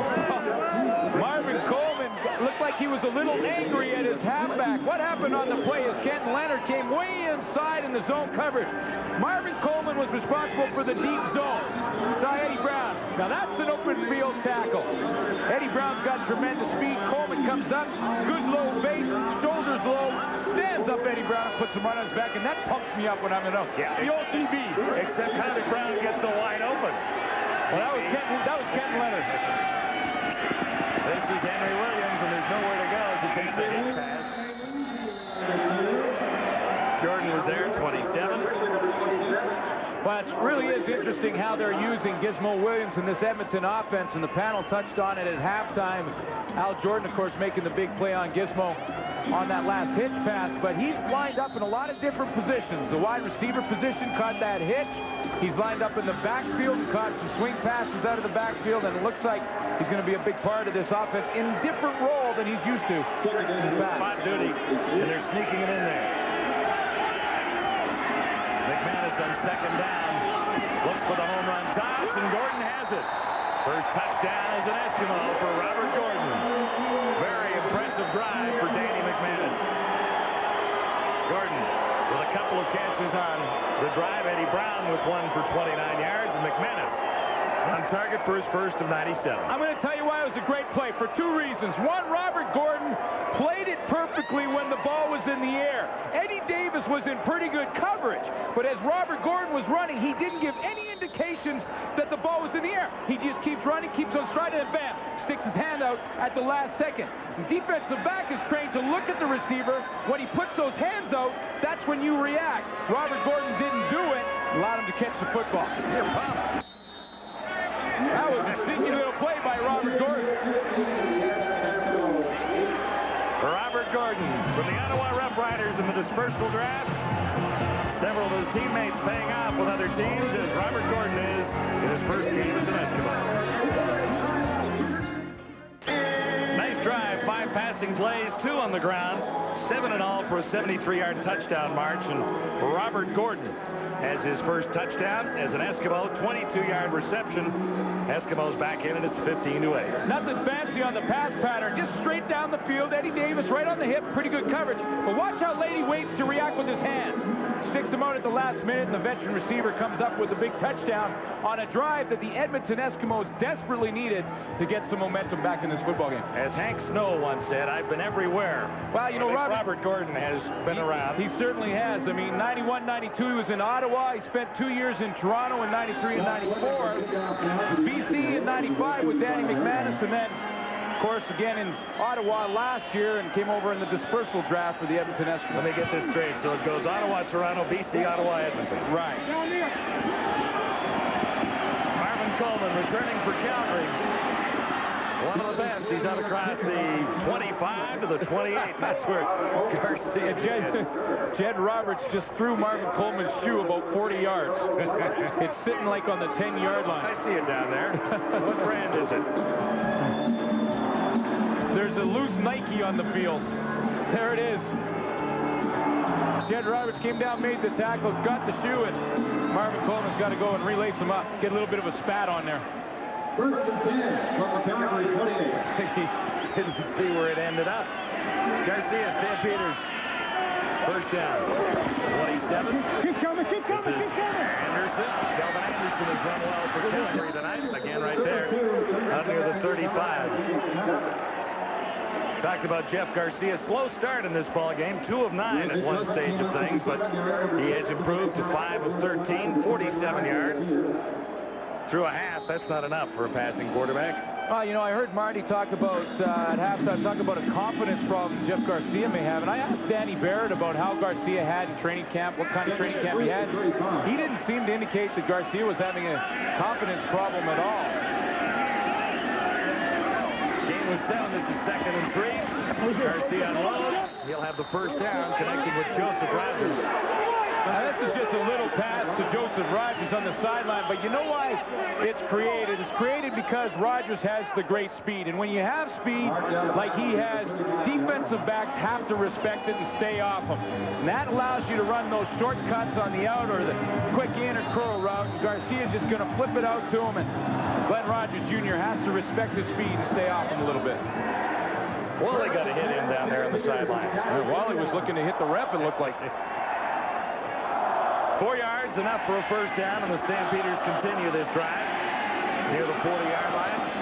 Play action fake. Garcia has a man open over the middle. It's Dwayne Ford.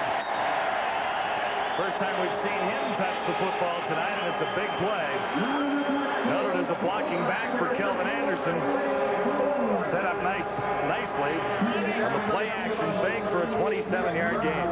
It was a great play action fake, and Bruce Dixon got sucked up in the fake. He's right in the middle, gets sucked up in the play action, and that's where Garcia finds Dwayne Ford right over the middle where he should have been in the zone coverage.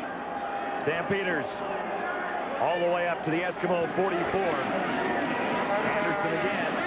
A couple this time. Garcia hands off to number Bruce 22, Dixon, one of the Edmonton tacklers. Along with Derek McCready. Sorry, John. This is what a good running game will do for you. Kelvin Anderson has a pretty good half. He's running the ball again successfully in the second half. Then you throw in the odd play action, and boy, I tell you what, you got those linebackers for the Edmonton Eskimos guessing. 14 carries for 73 yards for Anderson so far, and the one touchdown from 3 yards away.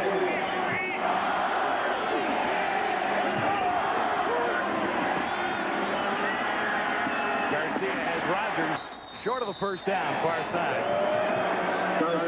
Les was over in that territory, along with Derek Beatty. The gain is 5 yards. Well, he talked about Joseph Rogers' speed, but he also is a pretty smart receiver, and he knows how to read those defenses.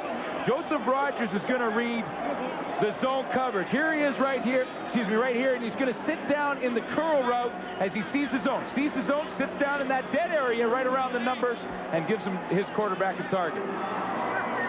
Circled the wrong guy there initially, but made the correction. Did you make an error? Yeah, I just got my eraser out, fixed it, and circled the right guy. You are an electronic whiz. Stamps on top of the Eskimos. It's 15-8. 7:47 to go, third quarter, as McLaughlin gets set to tee it up. It'll be spotted at the 44.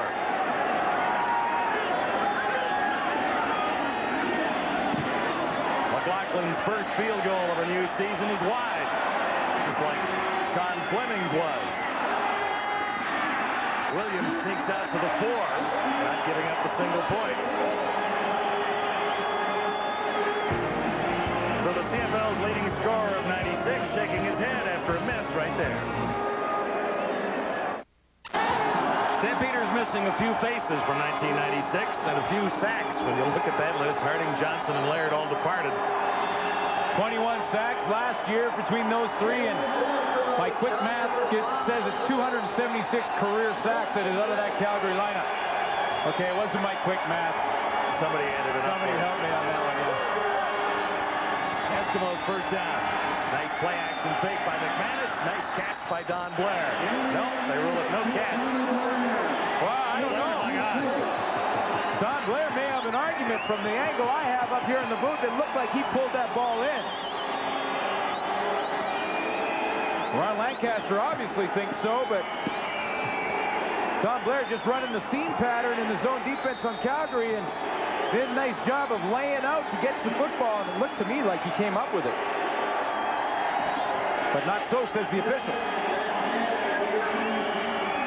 Unfortunately, we don't have a clear view on the replay here. So we'll have to take the official's word for it. McManus on 2nd and 10. And this one they're calling a catch by Darren Flutie. 12 yards and a big first down. Well, the ball came, sorry, John, the ball came out late. Darren Flutie right there, but he's right here, and he's just going to run down and sit down in front of Kenton Leonard. Comes up with the football. Came out late, but I believe that Darren Flutie was down. Pretty nice catch, and that was a good call by the officials. There's where it comes out. No, that's a catch. No, Greg Knox punches out. 3 for 31 for Flutie on this night. On first down, it's Tony Burse. Grabbed in the backfield. Jeff Traversy in the play. I think Daryl Hall had a copy of the... Sorry, John. I think Daryl Hall had a copy of the playbook on the play. Boy, he took off, read it, and was gone. Caught him in the backfield. Daryl Hall is number 4 right here, takes off, and before, right when Blunt gets the ball, he has to deal with Daryl Hall. how you play the run. Robert Gordon to the near side. Eddie Brown flank top of your screen. And McManus fired low and away for Eric Blunt. It may have been about a 5-yard game, John, but I don't think he was getting much more. Al Jordan and Eddie Davis were right on him, and McManus basically just bounced past that one out there to Eric Blunt, but I don't think he was even going to come close to that first down. Enter Sean Fleming. It's been an adventure. His first punt partially blocked. Later, one was blocked and set up a Calgary touchdown. Fleming in his first season in a dual role as kicker and punter, and now he's standing at the 3-yard line. High and fairly deep out near the 50. Good kick. Returnable. Too high. It'll give Coleman a chance to out-kick his coverage a little bit. It's Garcia's turn now with the Stampeders on top, 15-8. We'll be back. Last year in Hamilton, the Chrysler Outstanding Player Awards, and the winner was Kelvin Anderson, Calgary Stampeders. Over 1,000 yards rushing, beating out his new teammate Joseph Rogers. They line up in the same backfield for the first time here tonight. Joseph Rogers, number 80, Kelvin Anderson, number 32 in the Calgary Stampeders offensive scheme. Here are the Stamps. First and 10 at the 41. Garcia to his left. He's got time, and he's got a target. First down. And guess who it is? Rogers. There he is. Now talk about timing. Well, you know, he knew we were talking about him. He had to know. And he saw Kelvin Anderson go up and get the award, so I guess he had a little more incentive on that play. Fronts a quick out. That's a nice job. Actually caught about 4 or 5 of those in this second half. You'd almost think we faked that, wouldn't you? That was not staged in any way. Second and 2, Stampeders. Rogers with 1,253 yards receiving and 8 touchdowns as an Ottawa Rough Rider in '96. Picked up 8 there. This is second and 2. And how about that? Tandem. There's Kelvin Anderson, the guy who beat him out for Rookie of the Year. Okay. Now I'm getting I'll tell you what, this game's on tape, folks. It was recorded earlier this week.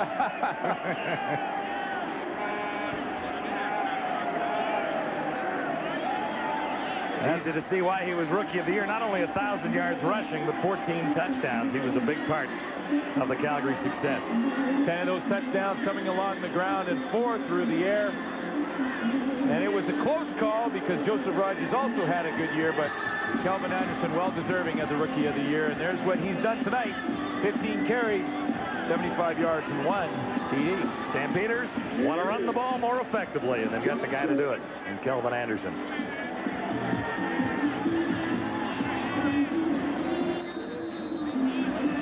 Things going along pretty much like Wally Bono would like it in this game. You know, talked to him when he lost Doug Flutie to the Toronto Argonauts. He says, you know what, Flutie's a great player, but this system in Calgary is good. You put any player into it, have success. 3rd and 1 as the Stampeders go gambling at the Eskimo 31. And it is a first down indicated by referee Dave Ewell. So the drive continues for Jeff Garcia.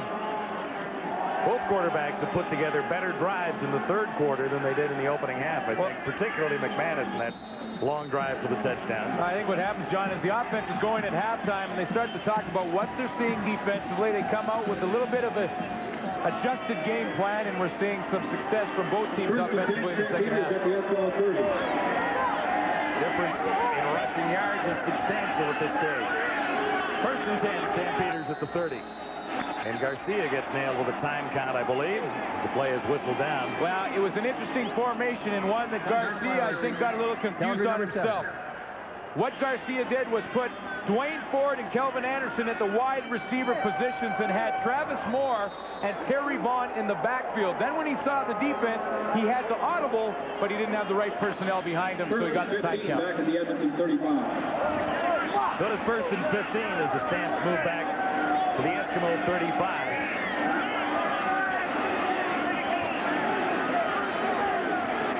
Garcia finds a hole, quarterback draw. Nice line down to the Edmonton 15. Actually inside. What a great call. Run through that hole. What a great call by Jeff Garcia. Get all the backs out of the backfield. The run lane he has to take off with that football. He just needs one block, and the guys up front, Crysdale and Childress, take care of that, and off he goes. Trent Brown is the only guy that can save the touchdown. 21 yards. Stampeders set up at the Eskimo 15 now. Kelvin Anderson picks his way through, and he's down near the 7. You know, that's one thing that people don't talk a lot about with Jeff Garcia. Last year, he had more rushing yards than Tracy Ham. And I don't think I have to remind CFL fans that Tracy Ham is the all-time quarterback rushing leader in Canadian Football League history. So Garcia can take off and run with it. Kelvin Anderson closing in on 100 yards rushing after picking up 8 there.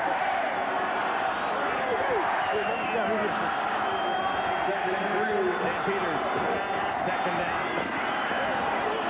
And nowhere to go that time.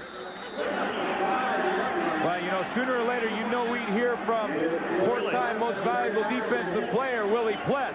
I mean, the other two guys maybe knew back there, but that guy certainly isn't. And he's starting to take things into his own hands, comes up and makes a good stick on Kelvin Anderson in the hole. Willie Pless, the winner of the Defensive Player Award at the Chrysler ceremonies last year. He is the first player to win 4 Chrysler Defensive Awards in his career. Closing in on 1,000. Well, I think it's pretty safe to say he probably has 1,000 tackles. They count him out in this game. I've seen him make 3 or 4 already, so. Well, he stopped the Stampeders short. It is 3rd down, less than a yard to go. And the Stampeders are going for it, naturally, at the Eskimo 5. And Anderson looks to have it, but it was pretty close. That's what you call a tough yard. McCready is under the pile, number 79. I think Kelvin Anderson will have the first down, but Bruce Dixon did a great job of filling the hole. You're going to see a couple linebackers close in a hurry. See Willie Pless comes up and over the top with the help of Bruce Dixon. They stick Kelvin Anderson right in the hole, and he has the first down, but it was a tough one. It's one he'll field tomorrow. Stampeders are now 1st and goal to go. Set up at the Eskimo 4-yard line. Calgary leading 15-8. Play action fake Garcia. Time to throw. Looks to the corner. Tight coverage down there as he looked for Gerald Wilcox. And Wilcox drew a crowd. Well, including Tommy Henry. Yeah, we've seen the matchup a couple times. Tommy Henry got the interference call on the exact same pattern in the first half. This time, it's the same play, same corner pattern, but Henry doesn't do the grabbing and comes up with a big defensive play. It's to the left of your screen, little play action fake. Garcia throws the ball up into the outside, and you see Henry just catch up and stick that arm in there. Wilcox turned to look for a call. I saw that. Well, the receivers do that every play, regardless of whether it's a pass interference or not. But it was nicely captured on that freeze frame. I thought we could point it out. Garcia looking for a little help from his offensive coordinator. Tony Marciano on the sideline. There's Wally there, chatting in on listening in on the conversation. Please report to the Stampeder Administration Office to claim your autographed football. Hard to tell who's winning and losing at this stage of the game. This drive, 6 rushing plays and a couple through the air. The Stampeders are set up at the Eskimo 4-yard line with 2 more cracks at it from there. 2nd and goal to go. 49 seconds remaining, 3rd quarter. That's a big play in the game right now. For the Eskimo defense in particular. Yeah. To get the ball back in Danny McManus's hands without giving up 7 here. 3 is acceptable, right? Yeah, Edmonton has to hold Calgary to 3. Jeff Garcia did not see what he liked formation-wise and did not see what he liked on defense. And he takes a time count violation, and that's a big penalty. 2nd on this drive. Now he has to throw. Options are down to a pass here on 2nd and goal to go. Back at the 9-yard line. Watch the draw, quarterback draw. That worked well, not this time, although he may take off now. Eskimos have him surrounded. Open field near side. Someone has to move up and get Garcia. They don't. Touchdown. That was almost in slow motion. Garcia sauntered into the end zone. as the Eskimos all laid back. And that's got to be a mix-up with the new people in that defensive scheme, does it not? Well, what Garcia tried to do is did that same formation that he got the quarterback draw on. He gets everybody out of the backfield. Now it's one-on-one with him and Pless, but this time he's going to throw. Melvin Hunter flushes him to the left of your screen. He takes off, gets the corner on Benny Goods. Good block on Goods there. And now he's off and running. And I tell you one thing, Jeff Garcia does not think it's in slow motion because he's being tracked down by that Edmonton defense. Shows pretty good speed getting the end zone. Well, I thought it was decent speed, but the way the play developed and the Eskimos not reacting to it. Yeah.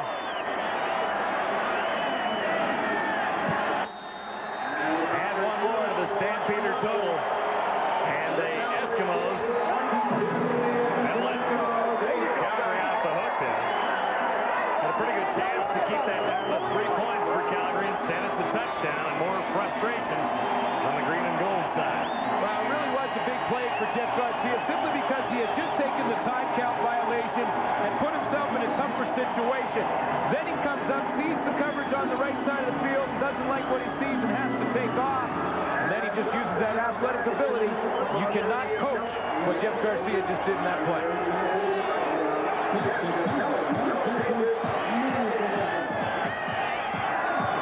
It was a 9-yard touchdown, but he likely ran about 57 yards to get there.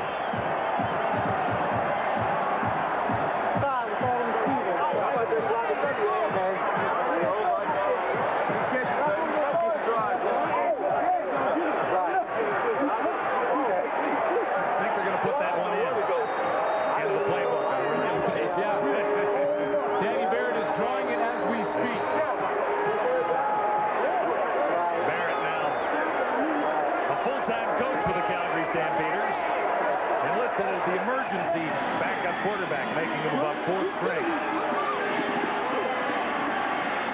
Again, needs a big return. Handle on. This isn't bad out near the 40. There you go, Jeff.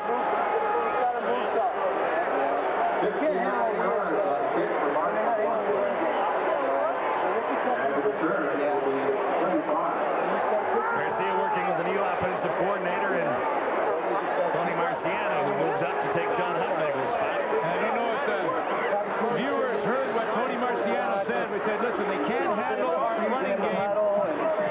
And just too slow out of the huddle. I got to pick it up. Get him in now. We'll do this shit. Too slow out of the huddle. He noted those 2 time run violations. McManus on first down, goes deep. Gordon the target. Couldn't quite get it.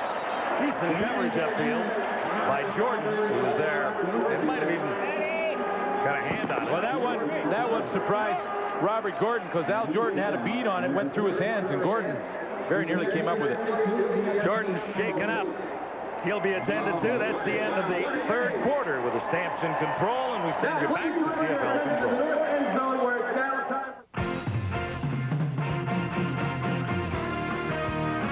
CFL Live at the Quarter is brought to you by Midas for new, longer-lasting carbon metallic brake pads. Welcome back to our CFL Live Control Center. Rod Smith back with Obi, Les, and Marty. And after the half, it was a 2-touchdown lead for the Calgary Stampeders. Stays that way after they trade touchdowns. And Marty, key mistake for the Eskimos, once again on special teams, kills their momentum. Well, you're right, Rod, and you would think that a guy like Henry Gizmo Williams, who's just about the best punt returner in CFL history, would know a little bit better. Now, look at what happened here. Instead of deciding to kneel right here, he decides he's going to take it out for some reason, and he puts the ball on the 3-yard line. Well, that just leads to an easy 7 for Calgary instead of the 1. I don't know if it was easy. Well, it took a while. But, I mean, it's an easier 7. When you have the best in the business at punt returns, and I got a feeling that Ronnie Lancaster had to have given him the green light to run this out whenever he feels like he can, you know, because, and if he does, he's a hero. But if he doesn't, he's the GOAT. You know? He was a GOAT on that one. I mean, that's the percentages, and if that's the way they're coaching him, then that's just the luck of the draw. Yeah. Jeff Garcia. He had a rough start in this one, came on late in the half, and Obi, as you were pointing out, mobility, very key on that drive. We said earlier in the game, as we were watching the game, that's the big difference between these two quarterbacks, and that's been one of his strengths ever since he's came into the league, is that he can run with the ball when he has to. And the thing that was amazing on the touchdown is that there weren't any Edmonton players around there. That was a slow developing touchdown run. And that the secondary didn't come up and give no help whatsoever. Yeah, that was amazing how easy he got in on that one. I look for McManus to come on stronger in the fourth quarter. Of course, he couldn't get much weaker, but I think he's going to get stronger in this quarter. And Edmonton wins. Henry Gizmo Williams say we call it a mistake, but if he busts one of his patent ones for a touchdown, then we decide, no, it's not a mistake at all. As it stands right now, it is a 2-touchdown lead again for the Stampeders heading to the fourth quarter. Back to Calgary. And we're looking in on the Stampeders. Eddie Davis getting ready to face 2nd and 10.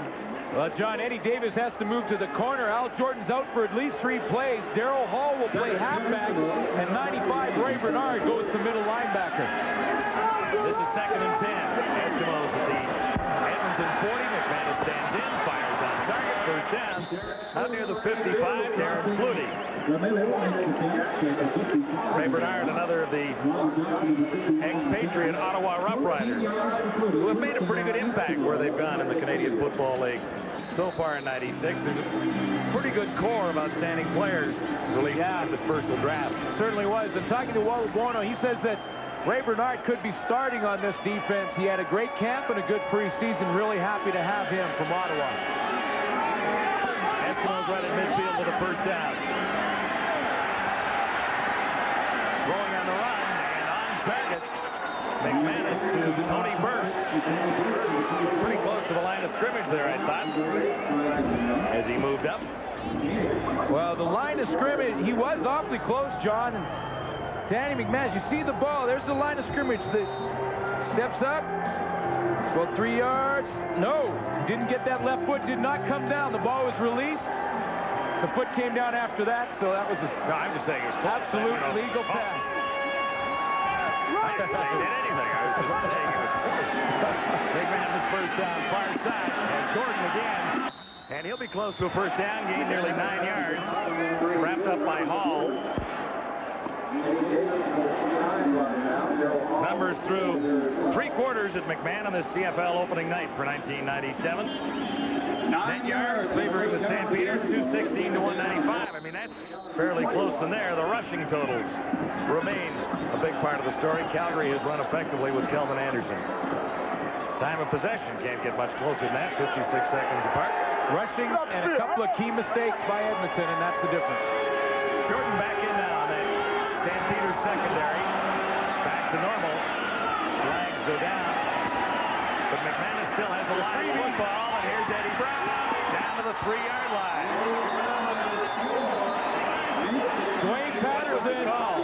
Dwayne Patterson was in the Edmonton backfield. Now, depends on whether or not he was drawn offside. If he wasn't drawn, Danny McManus had a free play and found Eddie Brown. David Ewell discussing it with the Stampeders. And now McManus. Offside. Calgary defense. Penalties declined. First down. Calgary, the whole defense, offside. Jeff Traversy. Number 94 jumping. Yeah, he's right in the middle of your screen right there. And he's a first-year Stampeder. Got a little anxious there. What if he's got a brother named Con? Traversy, gotcha. There you go. Intercepted right on the goal line. Kenton Leonard finally has one. Had chances earlier.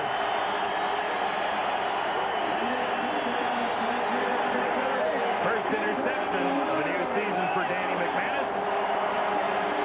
And the first grab by Kenton Leonard. Obviously so. You know, Danny McManus does not worry about throwing interceptions, and Ron Lancaster really doesn't worry about his quarterback throwing interceptions, but the timing of this one really hurts the Edmonton Eskimos. They're coming back, responding to a touchdown by Garcia, get the ball on the 4-yard line, and it really is a ball that Danny McManus should not have thrown. And when you talk to Ron Lancaster about it, he says sometimes McManus relies on the strength of his arm too much and tries to force that ball in there. Garcia handing out to Anderson. He's wrapped up quickly near the 5-yard line. Second down and a bunch necessary for the Stampeders. 11:58 to go. Ken Leonard, the hero of the moment, with another turnover. They brought in 5 defensive backs to challenge for his spot this year, and he held on to his job. He's been a Calgary Stampeder for a long time. Kenton Leonard. Well, Danny McManus almost threw him one in the first half. He dropped it, but Ken Leonard comes up big here in that last series. Second down and 8.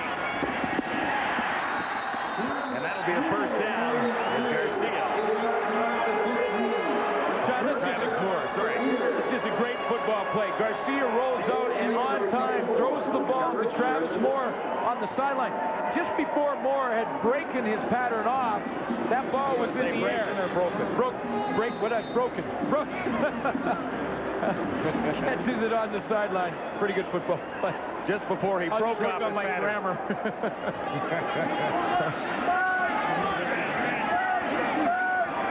I owe you one. At the 15. On first down, Kelvin Anderson, off right tackle. Behind the big guy again, Fred Childress, weighing in at 340 pounds. Derek McCready's a little shaken up on the play. He's still down there on the turf. Looked like he was holding his left knee, and he's shaking it around pretty good. So last year, the year before, that McCready had knee problems. Well, he played 17 games last year and was injured a little bit, but Childress at 350 pounds does a pretty good hit on him on that play, and he's hurt. It'll be second down, Stampeders, when we return to McMahon Stadium in Calgary. Near side this time, same target, can't connect with Moore. And let's bring in Ken Chilliwack. Nice night for it, Ken. Nice night for it, and a nice night for Fred Fleming, former Calgary Stampeder. His son works for the Stampeders now. He used to do the radio broadcast for the Edmonton Eskimos a number of years ago. Now he's the assistant to the general manager. That's a lot of words for the Denver Broncos. What was the rivalry like when you played back here in the 60s? Well, I tell you one thing, if you live in Calgary, you just don't like Edmonton. I mean, that's just the way it goes. They've got a tremendous rivalry, and you know over the years it's been absolutely fantastic. And I stayed an extra week in Calgary because I wanted to see this opening game. What are you doing for the Broncos? Well, I work as an assistant to the general manager, John Beek, and have a lot of fun. Having lots of fun here, too. Absolutely. Fred, thanks a lot. Thank you. Take care. Well, Fred snuck in and covered up a big play on us down there. Joseph Rogers made the catch, and then it's going back the other way on a recovery by Trent Brown. Well, this play has a little bit of everything. I mean, Joseph should rerun the whole thing. Yeah, let's do that. Here it is again. Little play action fake. Freezes the halfback to the outside. I believe it was Glenn Rogers, and in behind the coverage, Joseph Rogers fumbles the ball late. Stripped right there, I believe, by Derek Beatty. Trent Brown picks it up, and then Calvin Anderson at the end of the play hits Trent Brown. There's the strip. And he's hurt. Watch the hit by Calvin Anderson coming up right there. Big hit. And Calvin Anderson took the worst of that one. He was down on the field. So another turnover. Brown appears okay. Nicely coiffed for this one, isn't he? McManus on first down. Far side. Has a strike to Robert Gordon. Actually, Gordon has been his favorite target of late, and likely all evening long. 7 yards there. Well, Al Jordan... 7th catch, I should say. Sorry, John. Al Jordan is back in the lineup. Had to miss the last series due to injury. Got his Nike shoe back on that he lost in the first half, and he's back there on the corner. That should be good for a free pair, don't you think? Well, I'm hoping so, and there they are. Robert Gordon, 7 catches, 63 yards. Edmonton first down. Near midfield at the 50-yard line. McManus has Flutie, and Flutie zeroes in on first down territory. He comes up a couple yards shy. Well, I don't know. This may be gambling time for the Edmonton Eskimos. I mean, you're looking at 8 minutes, 30 seconds left in the game. You're down 22-8. good 2 yards, but it's time to gamble for... Well, yeah, but it's only second down. Well, then it's not much of a gamble then, would it be?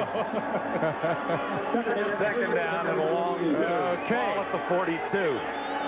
We'll gamble on the next play if necessary.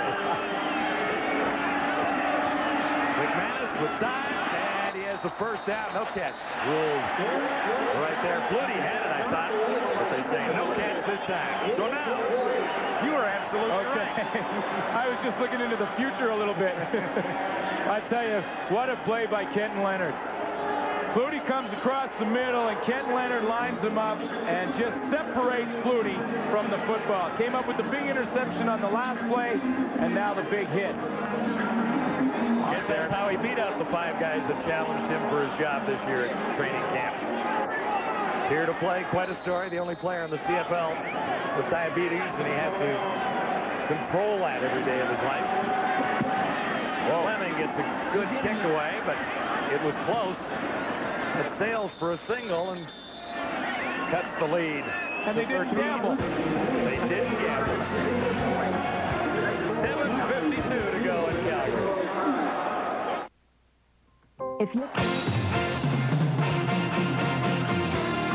The CFL Live on TSN is brought to you in part by Midas for new, longer-lasting carbon metallic brake pads. Week 1, 1997. We continue with CFL Live, Saskatchewan and BC at BC Place. Tomorrow night at 7:30 Pacific time. And then Friday Night Football on TSN begins Friday with the Bombers and the Argos at Skydome. The newcomer, Fred Bailey, on the receiving end of a Jeff Garcia pass on first down. And that goes for 0 yards. Wow. A loss of 2. Third-year man, Kavis Reed, who last year had 7 interceptions, very nearly had his first of 1997 on the little hitch pass. He read that play and jumped all over Fred Bailey. Stampeders looking at 2nd and 12 at the Calgary 33. Eskimos not out of hope, trailing by 13. Lots of time to go. 7:04 to go in the final quarter at McMahon. Big play for Garcia. He won't get it away. Sacked for the first time. Who are you giving credit for the sack to right there? Well, Malcolm Hunter was in there. Derek McCready, who just shook off that knee injury, I believe, was in there. Good timing to recover. And there's a penalty marker down. But there really was a lot of heat all over Garcia. Benny Goods was up there. He flashed right there. Big Leroy Blue had a shot at him, and I think Derek McCready cleans him up right there and then tells him about it. Discussion over a penalty marker down near the 35-yard line. We await the call.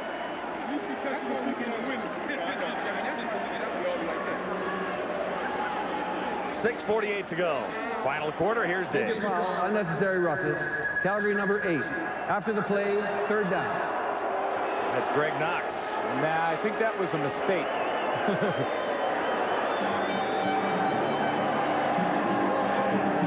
So this is 3rd and about 40, I think. 3rd down and 30 yards to go, back at the 30-yard line to be exact.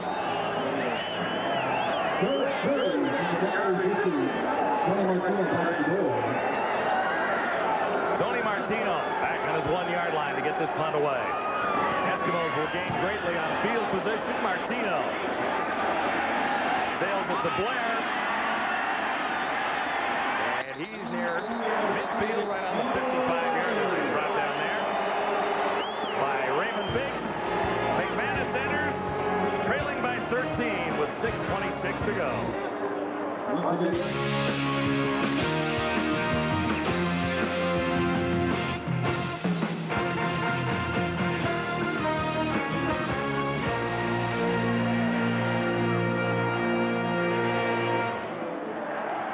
Round 1 of the Battle of Alberta between the Eskimos and the Stampeders. First of 4 regular season meetings. Decent bet there might be a playoff date down the road in November. Calgary leading 22-9. McManus has passed for 262 yards and been intercepted once. Tossed for 1 TD to Robert Gordon. Now in the final 6:18, a chance to still win this thing. McManus for Darren Flutie. And that was another ball, John, that Danny McManus threw. He threads the needle on the play. I mean, Darren Flutie takes off and finds the seam, but Danny McManus relies on his arm strength, because watch how closely Flutie ends up being covered here. Cuts to the inside, Darryl Hall on the inside, and there was Alondra Johnson coming across and almost got his hands on the football. Gain is 9, 2nd and 1. 5:46 to go, final quarter at McMahon. Eskimos inside the Calgary 50, and this will be enough for a first down. Tony Burse hanging on. Hands off to number 34, Tony Burse. So this drive continues. McManus engineered one very good drive in the 3rd quarter to get the Eskimos' only touchdown this evening. No, he really has had a pretty good outing. He just threw that one timely interception. Edmonton was down on the 4-yard line in this quarter and threw the interception to Ken Leonard. But other than that, he's had a pretty good football game. That was on the goal line, right? On first down, shotgun for McManus. It opens up, but not for long. He's dragged down. First sack by the Stampeders. Wayne Patterson. One of the recent additions. He played 1 game in 95 and 3 in 96, but for all intents and purposes, he's pretty raw, isn't he? Yeah, he's pretty much a rookie, and what you do get out of a rookie is good, solid effort all the time, and that's how Dwayne Patterson picked up that sack. He didn't get him on his initial rush, but kept working hard and got him on from the back door. Loss of a couple. McManus looks at 2nd and 12 now. 3 receivers near side. He'll have to hurry. Finds a receiver sliding out. Eric Blunt's not going anywhere. Used as a receiver quite effectively last year. 43 catches, 275 yards. But noted as a running back with 1,091 yards and 4 touchdowns in 96. That's a situation where McManus wants to dump it out there and hope that his talented running back can pick up the first down on his own. Now he didn't. So here is the gamble on 3rd down. 5 to go. This could be the ball game for the Eskimos with 3:58 to go. McManus needs a first down and gets it. Down to the 25. Robert Gordon, who's looked good in an Eskimo uniform tonight with an old quarterbacking pal, McManus. Ken? Thank you very much, John. With me, Stu Laird, for 13 years. He played for the Calgary Stampeders. Now he's patrolling the sidelines watching. What's this been like? It's tough the first game, and especially against the Eskimos when you're a former Stampeder. I've got to ask you about a big event going on here, the World Fireman Police Games. Tell us a little bit about it quickly. There's going to be over 9,000 athletes from over 50 different countries around the world. There's going to be events all over the city. It's going to be a lot of fun, and I've been coerced into playing rugby. Thanks a lot, Stu. Have fun. John, back to you. Darren Flutie down to the 5-yard line on a 21-yard gain. He had some great years for the Stampeders. The old fireman himself. Certainly did. Yeah. Here's the replay from the last one. Darren Flutie sees his quarterback in trouble and just tries to find the open area. That's what he gives you. Real smart receiver. Gets in front of Greg Knox. 3-minute warning is out at McMahon Stadium in Calgary. McManus tries to lead the Eskimos back from a 13-point deficit. He doesn't really talk about his hair, but I know he thinks about it. I've seen him check it in the mirror. That's why I got him Pantene Pro V shampoo and treatment conditioner. Just try to keep knocking down finishes and try to get back into the points league. The series is so competitive now. I mean, Mercedes, Firestone, Goodyear, Honda, Ford, everyone's really close. And, so you're seeing the drivers take a few more chances now because, you can't pass. The Kart World Series sizzles at the Grand Prix of Cleveland. Catch the roar of the engines live on TSN. This is McManus Stadium in Calgary. Well, it's actually McMahon Stadium, but Danny McManus has had some pretty good games here. He has a chance to pull another one out of the fire thanks to this connection with Darren Flutie. Well, when the quarterback can buy time and roll out and start to scramble a bit, it really causes the defense to stretch. And when you have a good, smart receiver like Darren Flutie, he'll find a way to take advantage of it. You can only stay in your zone for so long, and when McManus bought that extra time, he could find Flutie out there in the open area. So that sets the Eskimos up with a 1st and goal to go, just inside the 5-yard line. 3 minutes on the clock, a 13-point deficit to make up. But if the Eskimos get the touchdown here, we're guaranteed a great finish. Eric Blunt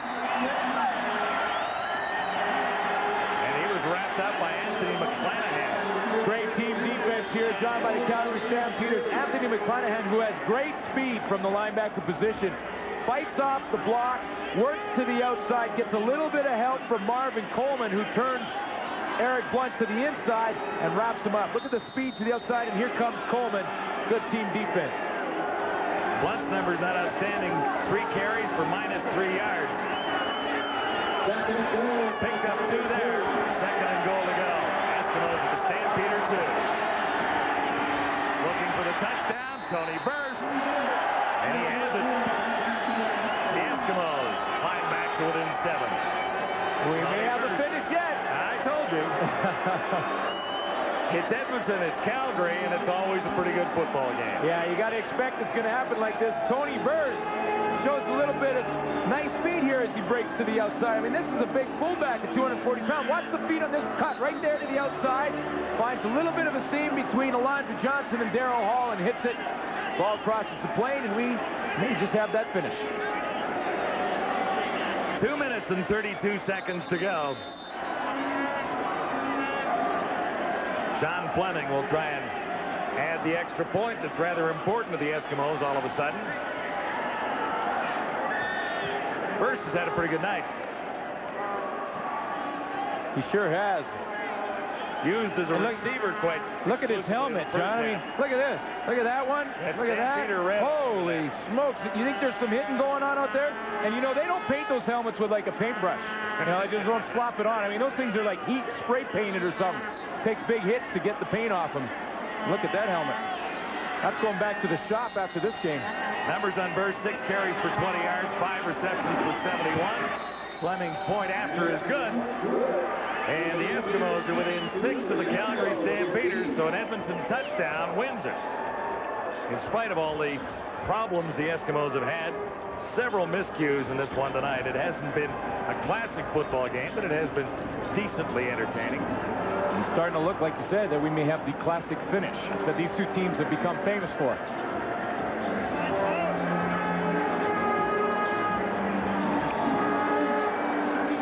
A look at the touchdown by Burse again, and who missed the tackle here? Well, you see, Alondra Johnson was frozen a little bit on the inside. When you're the middle linebacker down the goal line, you have to commit immediately or you'll be too late. He commits up inside. Burse made that little cut to the outside. And Hall had a shot at him, too, actually. Alondra Johnson and Darryl Hall missed the tackle. 2:32 to go at McMahon Stadium in Calgary as we kick off the 1997 CFL season with a classic matchup between two arch rivals. These teams are not very fond of each other. Very few Eskimos ever become Stampeders or vice versa. You noticed over the years? Teams do not do a lot of dealing. Fleming's kickoff. Down to Coleman at the 15. He dropped it near the 20. He's up and going again. Tracked down by Jen Roberts, number 43. So Garcia will have decent field position to take some time off the clock and try and add at least a field goal to the Calgary total and put this game out of reach for Edmonton. And you got to know that's exactly what he'll want to do. He's going to try and keep that football on the ground, give it to Kelvin Anderson. Anderson has had some success running the football in this game, and that's how they're going to eat up the clock, or at least try to. Why didn't you call that holding? A little bit easier said than done when you're playing a team like the Edmonton Eskimos. Yeah, with Goods, Blue, Malvin Hunter, Derek McCready up front, backed up by Pless. First down, Calgary. Just shy of the 35. Play action fake to Kelvin Anderson. A marker is down. As Wilcox made the catch near the 50-yard line, I think there might be a little holding in the Stampeder backfield. I'm going to take a wild stab at it here, but I think that Leroy Blue was held on the backside by Jay McNeil. Holding, Calgary number 34. Okay. First down Wrong. repeated. Dwayne Ford. So let me withdraw my knife and try another stab. The interesting thing, though, is that they are both Canadians. Yeah. I mean, that's about as close as it was. Okay. Well, I think then Dwayne Ford held Leroy Blue. I tell you what, Leroy Blue jumped up really upset after that play, and I looked right beside him was Jay McNeil, and that's true. That was my alibi on that one. Okay. And I'm sticking with it. I'll buy your excuse. 22-16, stands on top of the Eskimos. Calgary back near the 24, facing 1st and 20. Garcia. No catch near the 35. Intended receiver, Travis Moore. Well, you know what surprises me, John, is that on first down... Hang on, they're calling it a catch. I'm sorry. Well, on first down, Garcia decides to throw the football, and then he gets the holding call, finds himself late, and then he has to throw it again for sure, and look at the hit he takes from Willie Pless late on that play. One official waved it out, but it is ruled a catch at the 36-yard line, making this 2nd down and 8. Stampeders really want to take some time off the clock. It reads about 1:58 right now. Garcia away from 1. Another flag down, and Garcia is 2. Number 46, Malvin Hunter, celebrating his first sack of the year if it stands up. We talked about his All-Canadian status in '96. Looks like a holding call against Calgary. Holding, Calgary 34. Penalties decline, 3rd down. I was kind of hoping it might have been Jay McNeil, but it was Dwayne Ford. Well, Benny Good's got the initial pressure up the middle. That's what flushed Jeff Garcia to the inside, and then Melvin Hunter, you see 34 on the right of your screen, is working on Melvin Hunter. He's going to go up high. Now, as he tries to cut back underneath, that's when Dwayne Ford holds him, and you can see how Hunter, even though he's being held, still comes up with the play. So on 3rd down, Stampeders will kick it away and give Danny McManus and the Eskimos one more kick at it. With 1:49 to go, that's plenty of time. That's plenty of time for McManus. Nice little average for Martino tonight. The Giz has not broken one. He might be due. He's got a little Stampeder red on top of his lid, too. Martino back at his 22. Good kick. Returnable. Taking the Giz back to the 15. Looks for the spot. And really can't find it. Well covered by Stampeder special teams. One thing that Wally Buono was talking about yesterday, he wanted to improve his special teams.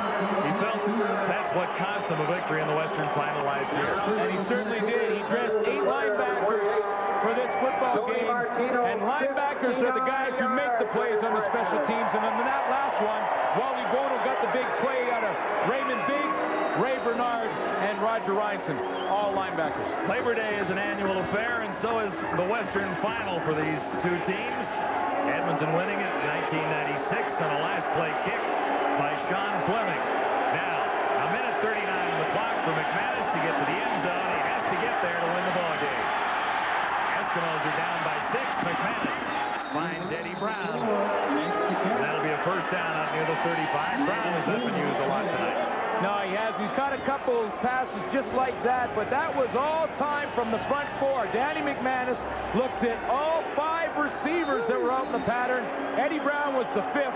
Finally found one. He had lots of time. McManus with a hurry-up offense and 1:32 to work with. Looking deep, wide open. Blair is down to the 30-yard line. Big catch. Blair wanted to make one in his first game as an Eskimo starter in his hometown of Calgary. Well, again, John, Danny McManus has time for this pattern to develop, and because Calgary is playing the zone, you're going to see Don Blair slide down into the coverage. Corner up there, Al Jordan slips to the outside to cover Robert Gordon, and you see how Blair opens up right down the seam. He was wide open and waited for that. 43 yards to gain. The Eskimos with 1:09 to go, set up at the Calgary Stampeder 29. 1st down for McManus. A chance to win it here. He's got the time, and he missed the target there. On a pattern, far side. Look for Gordon, I do believe. 2nd and 10, Stampeder 29. A field goal is no good to the Eskimos. No. They have to hit pay dirt. They have to get to the end zone. Then McManus has to feel pretty comfortable right now in this drive, knowing the time he's getting. Right now, that Calgary defensive front 4 is running by the quarterback, and that's allowing McManus to step up and find those receivers. 369 yards for McManus. 2nd and 10, Calgary 29. Big play for the Eskimo offense here. Out pattern, far side, they call it a catch. What a catch. It'll be a 1st down for Robert Gordon. He needed 10. Guess what he got? He gets 10, and Robert Gordon keeps his feet. Here he is right here. Breaks down to the right of your screen, breaks to the out. Al Jordan has the deep coverage in a zone. He can't bite up on it. And Robert Gordon does a nice dragging those feet and keeping them inbound. Now 55 seconds on the clock. Eskimos are first and 10 at the Stampeder 19. Wally swelling on the Stampeder sideline. McManus with time. Same side. And it's Don Blair. They call him in. It's going to be a late hit, John, on Marvin Pope on Danny McManus. And he is not happy about it at all. Major foul. Roughing the passer. Calgary 91. First down. You got it. Uh-oh. Is Nick slipping away on Wally Buono? Well, maybe a frustration penalty. I've been mentioning that McManus has had time. Now, he's going to take the ball, look downfield. Again, he has plenty of time, throws it. Big Daddy Pope takes about 2 extra steps, puts McManus on the turf, and gets the flag for it. 50 seconds on the clock. Stampeders lead by 6 at 22 to 16. Eskimos are first and goal to go at the Calgary 8. McManus, time again, under the cover, they're down to the 2-yard line. Darren Flutie makes another catch. He is the Eskimos' possession receiver. John, I just can't emphasize this enough. I mean, this is where you miss Will Johnson, Stu Laird, and Rodney Harding if you're Calgary Stampeder, because Danny McManus has had his pick of receivers downfield on this drive. He's standing them back there reading every one of them. They're sending in a little beef now with Robinson going in along with Raymond Biggs, number 44, to stack up that line. But the Eskimos have 2 cracks at the touchdown from the 2-yard line. And that front four in Calgary is tired. They were down on one knee. There's the touchdown. Burst over the top. The Eskimos have tied it up. Tony Burst with 23 seconds on the clock has tied things for the Eskimos. Edmonton has not led in this football game and has an opportunity on the convert now to steal this one from the Calgary Stampeders. And after Calgary receives this kickoff, Jeff Garcia may have time for about 3 plays, John. And remember, he really only needs range to get it into Tony Martino's punting range, maybe punt for that single and try to tie the game up. Couple of touchdowns for Tony Burst tonight. Over the top on this one, Sean Fleming now can put the Edmonton Eskimos in the lead with 23 seconds on the clock. Reminiscent of the Western Final last year as Fleming goes for the win. The convert is good. The Eskimos have the lead, 23-22. It was not a classic football game at McMahon Stadium tonight. There were errors both ways. First game of the season, part of the problem. But it was somewhat typical of Edmonton-Calgary football, and still 23 seconds to go. McManus smiling. It's up to the Eskimos special teams right now to keep Calgary in control with 23 seconds remaining. It certainly isn't over, John. I mean, Wally Bono's just hoping now for a little bit of a return, and then a couple of plays for Garcia, and here's the touchdown. It's the athletic ability of Tony Burst. I mean, that's a 45-inch vertical, and he almost knocks down the goalpost on his way in. Look at this. Up and over. McManus played a very solid second half. Actually, his numbers in the first half were not all that bad, but he didn't really move the football team very effectively. Second half, he took control. And if he wins this one, he's going to be a pretty happy guy with his performance, in spite of all the problems the Eskimos had.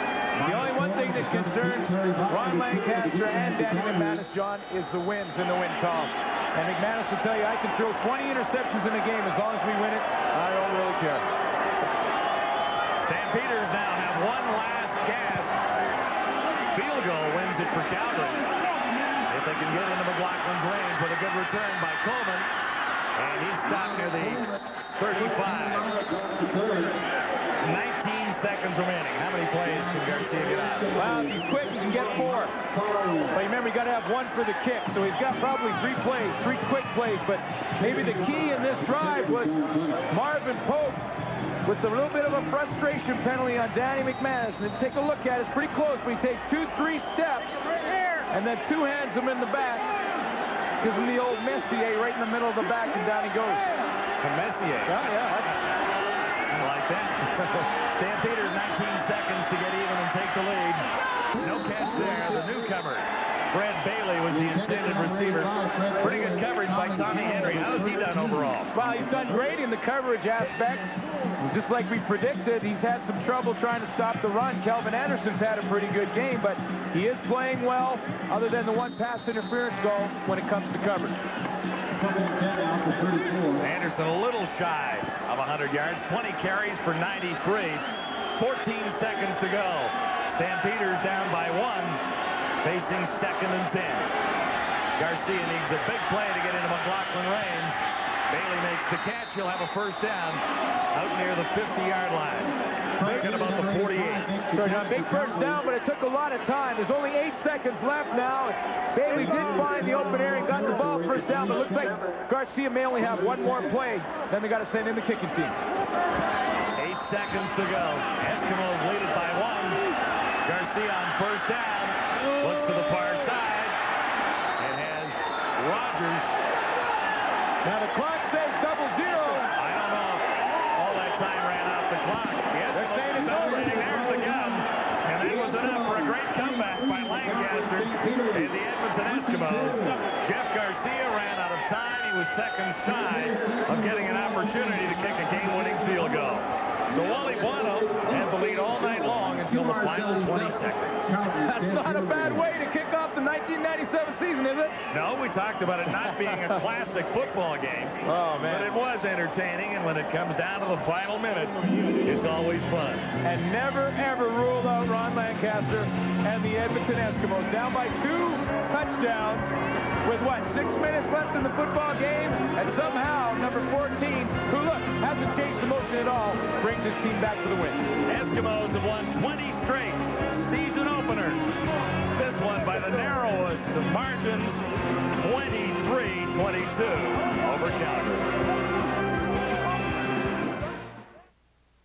Play Safeway's all-new $1 million touchdown to win for your chance to win $1 million. If your name appears, it means you have won Fill-A-Shave with reflex action. It adapts comfortably to the contours of your face. Closer contact for a closer shave. Fill-A-Shave from Philips, our closest shave ever. Or the Elna 1010 sewing machine, beautifully designed with a classic appearance that offers quality and performance at a competitive price. Ideal for mending, alterations, crafts, and fantastic for the beginning sewer. For your chance to win, visit your local Safeway Food and Drug today. New Dempster's hot and crusty bread can make any meal just that little bit more special, and in only 10 minutes. Just as well, because you never know who might suddenly show up.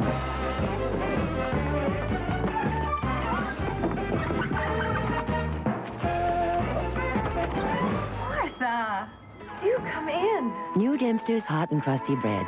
From your freezer to Martha's plate. TSN Turning Points. What have you got, partner? Well, it's sort of a double shot. It starts out with Marvin Pope's penalty right here on Danny McManus. That puts the ball right down to the goal line late in the football game. Pope not happy, obviously. And then the other half, the Tony Burst touchdown to give the Edmonton Eskimos the 1-point victory, and up and over he goes. Up and away. A cash donation will be made to the Canadian Coaching Association for the training and development of coaches in amateur sports. On behalf of Glenn Suter and TSN.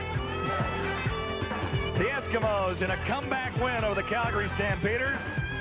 Here's the party at McMahon as the Eskimos get off to a solid start with a 1-point win.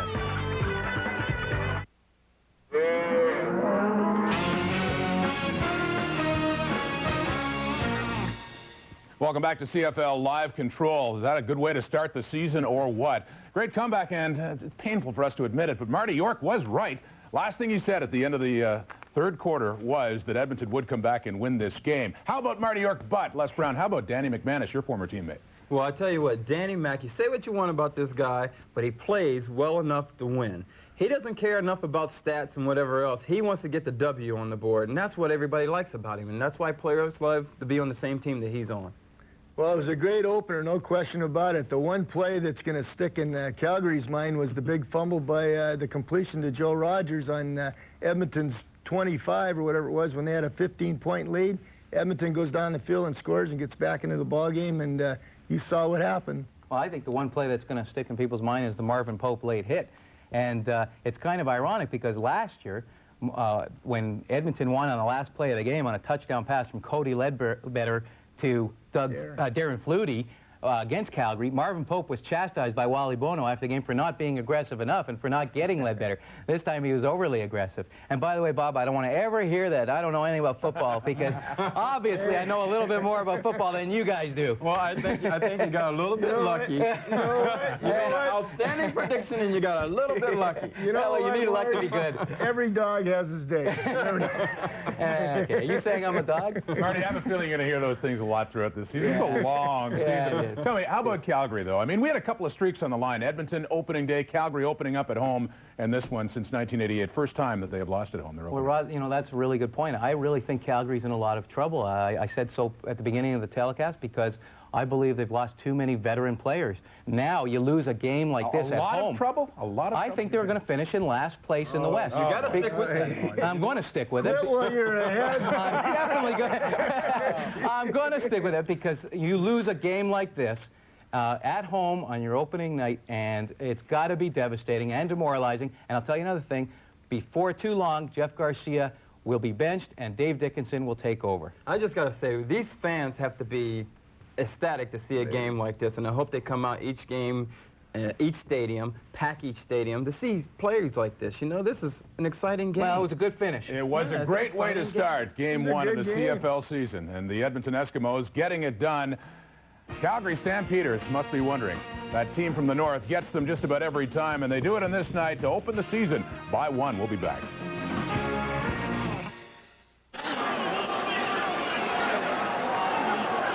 Hey, you know what? You don't get ahead in the steel business being a nice guy. So now there's 7 seconds left, and Jake's had enough. Timeout. So the Bombers take a timeout, and now Vargas will have it explained to him in very clear terms exactly what has happened here. All right, Jeff Reinbold is wearing a microphone, and so we're going to listen in on what he says to Chris Vargas. Except Joe Paupau's doing all the talking. Joe. He wasn't even in there. That's a good head coach. He lets his offensive coordinator take care of things, and he knows his expertise is on the defensive side and managing this ball club, and Paupau's is the offensive guy, and we need to Mike Paupau next time, I guess. So this is an interesting call. I mean, third down, Troy Westwood, especially in the dome here, even though the roof's open, there's no wind, probably could hit a field goal from midfield. But they're going to gamble and try and get him closer. I'm not so sure at this stage. You're down by 18 points. Got to be quick here. Vargas waits. Now he's running. Slides down to the 41-yard line. 2 seconds left. He took an awful shot from Mike O'Shea and Andrew Stewart. 2 seconds left now as he dives down to the 41. The field goal unit will come on the field.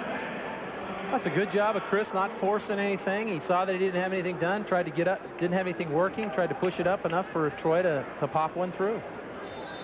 Chris Vargas said yesterday that the most influential player that he's seen was Damon Allen because nothing ever bothered him. He said he would come to the sidelines and you couldn't tell what point in the game it was or what the score was. Now Troy Westwood to try a 48-yarder on the final play of the half. He's got enough.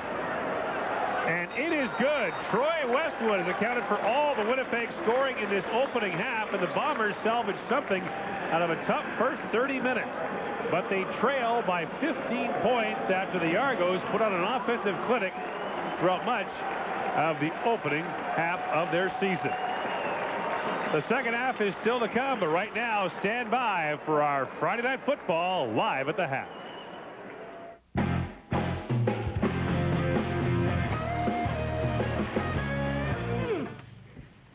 And welcome back to Friday Night Football at the half. Rod Smith along with the panel, Obi, Les, and Marty. And Les, Leif Pettersson was talking about the Winnipeg Blue Bombers' defensive approach against Doug Flutie, and you're a bit surprised it hasn't changed at all in that. Well, I'm really surprised that there has been no adjustments throughout the game.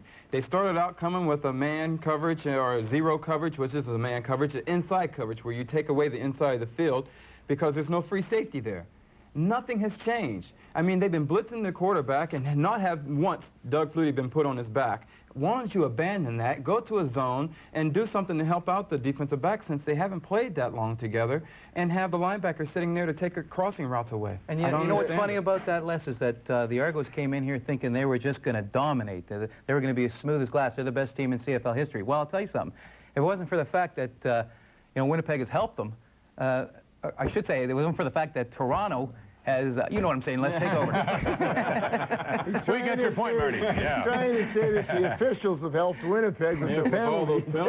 All right, I fumbled. I was going to accuse Toronto of fumbling, and I just fumbled the ball. So you and Miller have bogeys on that. Go ahead. I think a key point that has lived up to expectation from the Argonaut standpoint is their defense. Their defense is playing extremely well. They still haven't allowed a touchdown in 1997, so they're doing their job quite well tonight. The offense is having problems with the penalties, as you mentioned, but I think you're seeing Doug Flutie starting to strike up a pretty good rapport with Darryl Mitchell at slot back. Doug's always had great slot backs to throw to. He's always had Mike Trevathan and Matt Clark in BC, Pitts and Sapungis in Calgary, and now he's working with a new guy here. You know, I'm a perfect person. I would love to toot Doug Flutie's whistle because he is probably one of the best quarterbacks throughout the league. But when you put a guy in a certain coverage all game long, it doesn't take a genius to figure it out and to start going to certain guys and hitting them wide open. All I know is the Argos have committed 12 penalties. Complete the pass.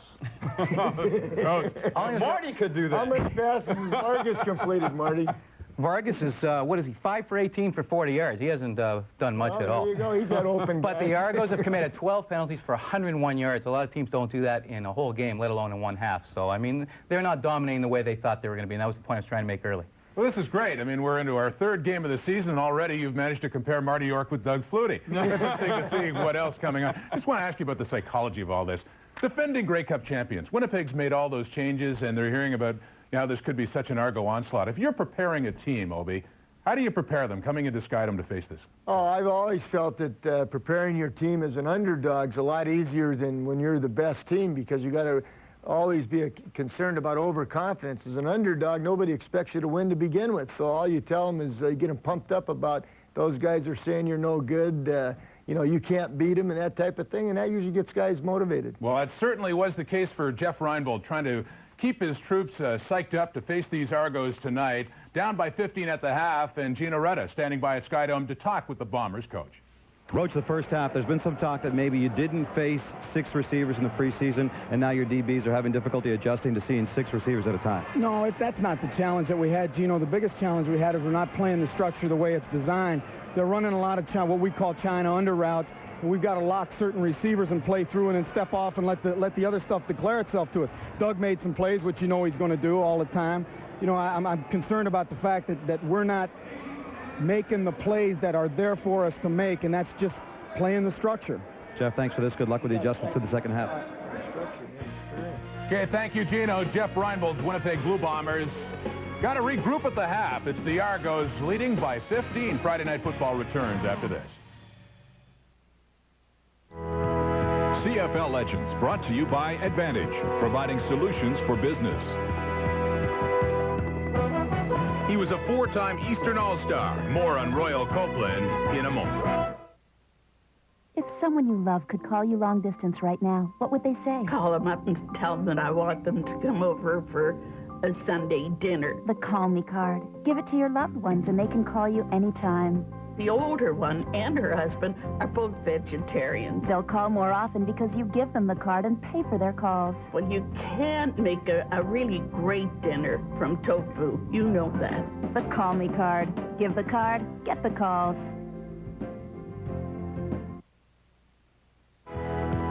Royal Copeland spent 13 seasons in the CFL, but will be best remembered for being one half of the Gold Dust Twins during his days with the Toronto Argonauts.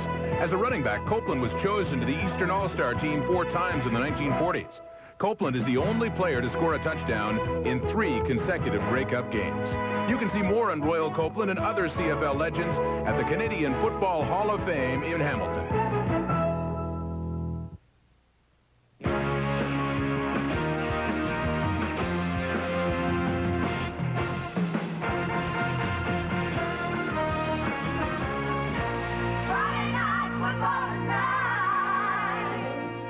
Yeah, Friday Night Football at the half, and the Argos leading the Winnipeg Blue Bombers 24-9. Not the only game going on in the CFL tonight. In Montreal, the Alouettes, considered second best in the East to the Argos, heading into the season, hosting the Hamilton Tiger Cats in this one. And Her Majesty the Queen. So glad that she could just flip everybody out there with her performance at the Big O. Oh, that Queen. A royal pain Tracy Ham has been, though. against these Ticats. Early in this game, first quarter, first possession, and deep.